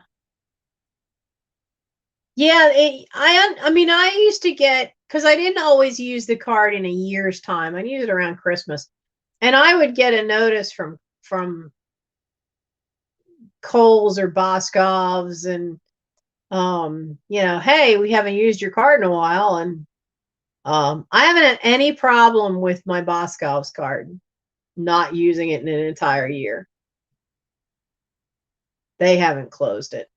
Then I go in every once in a while, you know. So, and now, you know, I had bought sheets and now that's paid off and I don't need anything else. So, well, Vinny, here's the problem. You need to have credit cards in order to have a credit rating. And when you go to have something where you need to get financing for, like buying a house, buying a car, getting financing to pay for a heater because heaters run $7,000 to $12,000. You need to have a good credit rating. But the only way you can get a good credit rating is to have something that has open credit. Hence the credit cards. You can have them.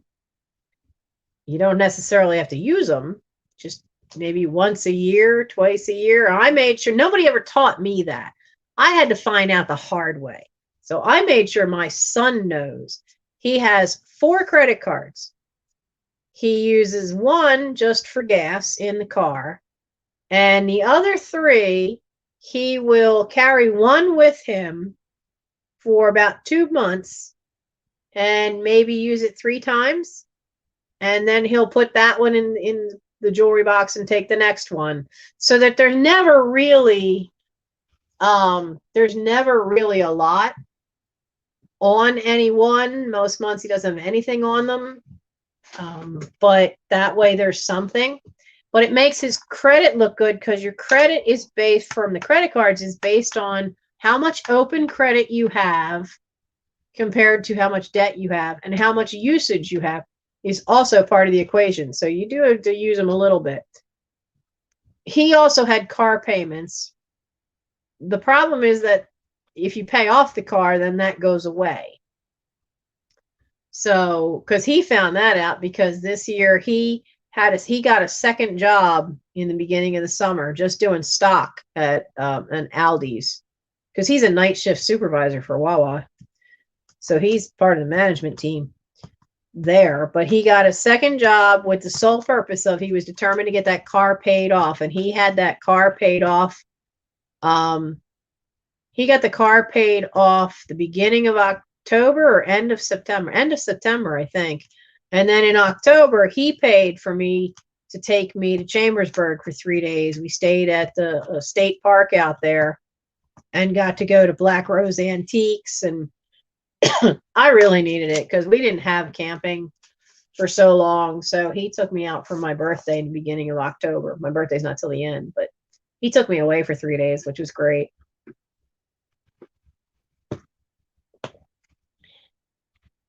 Yeah, it is hard to get approved for credit. They will look at your age. Let me tell you that once you hit 30, oh man, they're gonna just come after you. Because aren't you still in your 20s? But I know Mike's had that hard time getting. He had a hard time getting credit cards too. So he got turned down for a lot. He got, you know how he found a bunch of them is he went to, he got the first credit cards that he got through Credit Karma, because Credit Karma lets you see your credit score and has other things on there to help you track things. But you can also see which ones will most likely. Yeah, see, Katie, you're 26. You're the same age as my son. Yeah, I thought so. I thought you and Vinny and Michael were all about the same age. But he couldn't get credit cards either until he got some through Credit Karma. And that was how he got the first two. And then the other two came later. Um, but he saw a dip in the credit number because he paid off the car. But he's like, you would think that would make your credit score go up because now you no longer have that loan on there. But it took a dip, but it resolved itself and climbed back up again. But I would recommend Credit Karma because you can put in your information and they will search for ones that and it'll tell you the percentage of chance that you have of them actually approving it. Even if you have bad credit, they actually manage to find you. But always read what is that APR interest rate, because some of them are. He got offers for credit cards that had interest rates. The highest one he got had an interest rate of 29.99. So that's 30%. That was crazy. Let's see. Credit Karma. I'll get you a link. Hang on. creditkarma.com. Copy. Here you go. Somebody just asked for it. I didn't see who. There you go. There's a link for Credit Karma. Iris, you asked for it. I'll tell you, man, Credit Karma was a big help for me turning around the craziness here because I hadn't taught nothing. I got taught how to balance a checkbook. I had basic bookkeeping in high school. So what I learned from that class. My parents didn't talk about money to any of us, which is a huge, huge mistake. So I had one hell of a massive learning curve at 41 when I inherited the house. Had no idea what I would have to deal with. And, also was carrying a fair amount. Like I had just bought Mom a washer and a dryer for Christmas. And I tried to get the other siblings to, hey, she needs new ones. Can you put in some money towards it? And every one of them said nothing. No. I kind of knew that would happen because I know I did it when I was only 15, did that. And it was like pulling teeth. Mom still didn't have a dishwasher. With 6 of us kids, she did dishes by hand all that time. And they were also fussing about, well, how much did this one put in? How much did that one put in? I'm sorry, but that's irrelevant. 3 of you are married with dual incomes. 3 of us are not. 3 of us are still in school. I was 15. And you're fussing about, well, how much is this one putting in or that one? Doesn't matter because there's no way in hell that you 3 that are working and older are going to be able to put in the same amount that us kids are. So, yeah, it's a huge amount of dishes. It's a huge, and we used to have huge dinners here for Christmas and Thanksgiving. And Annie Al's birthday, when she turned, God, I think when she turned 80? Or was it when she turned 90? We had so many people here that this room had card tables set up for us kids. And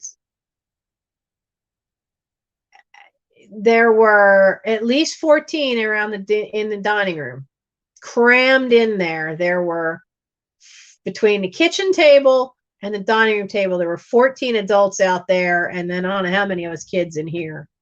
It was just crazy. And they used to, my sister at one point started complaining, well, you never helped you never did the dishes and you weren't out there. No, because I'm 14 years younger than her. So when we'd have these dinners, I'm still a kid.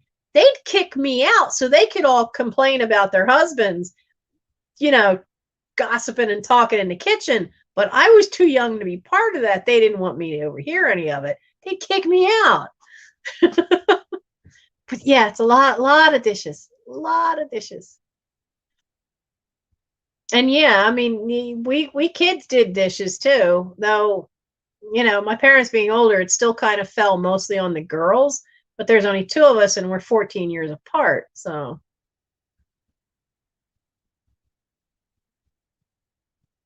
Vinny, it does how they can rack up insane amounts. I don't know on a store credit card. I know I've racked up some when I had to buy for Michael for Christmas and stuff, but never huge amounts. Never, never. So look, I had said it'd be 5 minutes and now it's 10 minutes of three. So we've definitely added another half an hour on there. So I need to go, and I can tell that the ibuprofen's wearing off on my side. It's starting to hurt. So, and I need to go to bed. I have to work tomorrow night and Monday night. I don't think I need to do 3 days in a row. So I have to work Friday, and then I have Saturday off, and then Sunday and Monday. So I hope you guys had fun, and I'll see you for a live sale next Thursday. It won't be starting early. It'll be at 11 o'clock.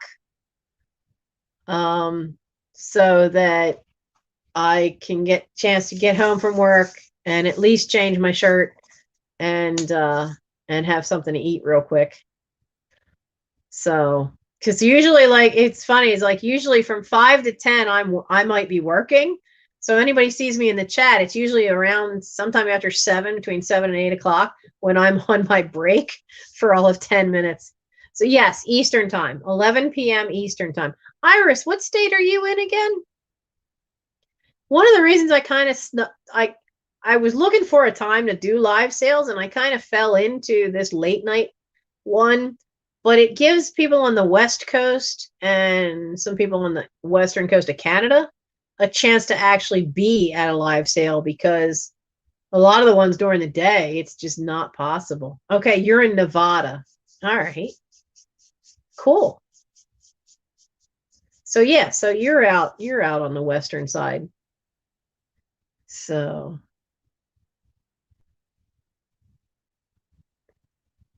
what is it, Oh, hi, Dorothy. You've been lurking in the background. I didn't see your name pop up before now.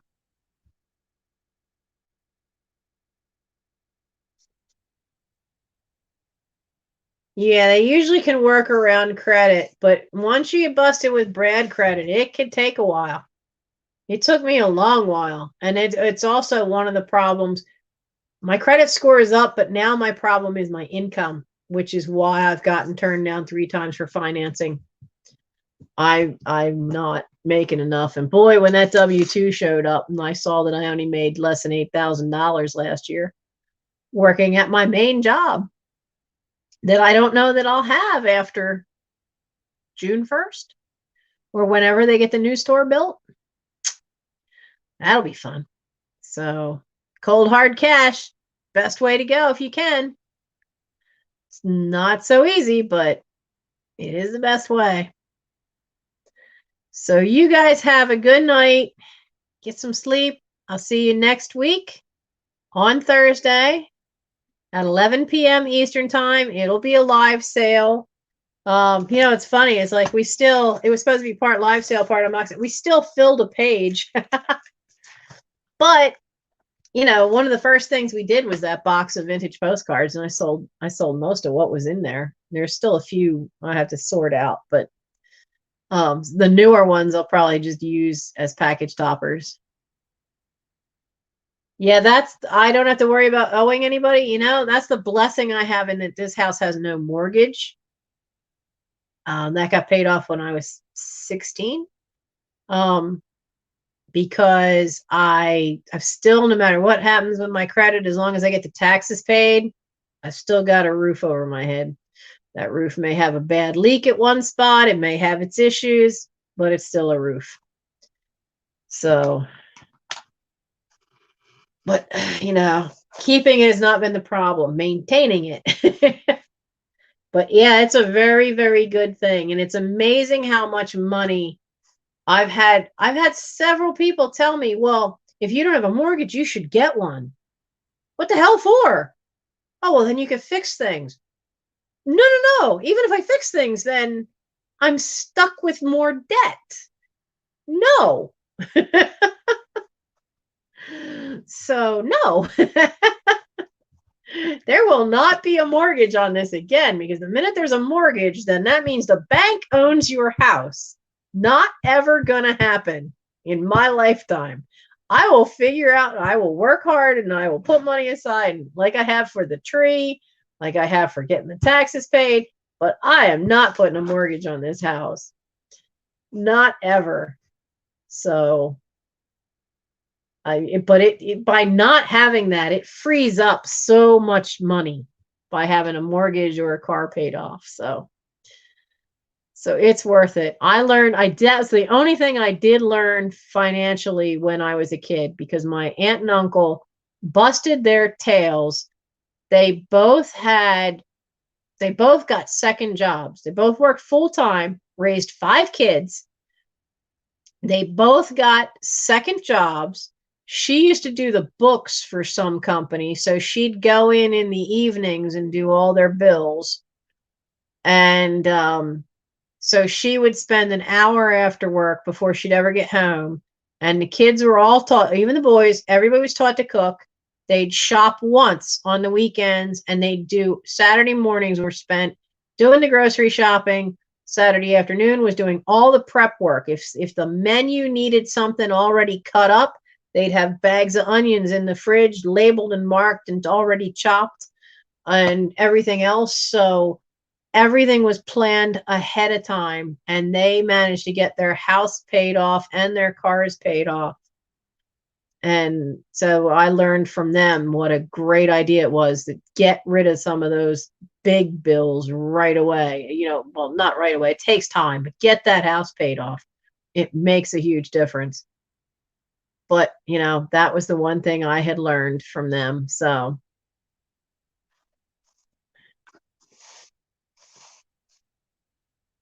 yeah. So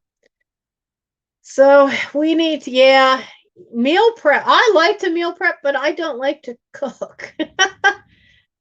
I'm a very good sous chef, man. I'll help you do all the prepping. I just don't like to cook. I like to bake, but my oven is broken right now. So, but you guys have a good night. Iris, go get your dinner. I'm going to go get a cup of chamomile tea and head for bed, and then deal with the paperwork from the sale in the morning. And I got to go check on the cats. Gandalf is not feeling well. Luckily, I did find, and we'll see how well this works. I found, speaking of credit cards, it is a special credit card that comes with a certain amount of health insurance for your animals, and it's called Care Credit, and it is just for vet bills. But it's not a typical credit card because it actually has health insurance. If it's for routine, there's certain routine things you don't pay for if you have that. So it's part of the animal insurance, which is good because Gandalf's sick. Something's not right. I think he's got another tooth he's losing.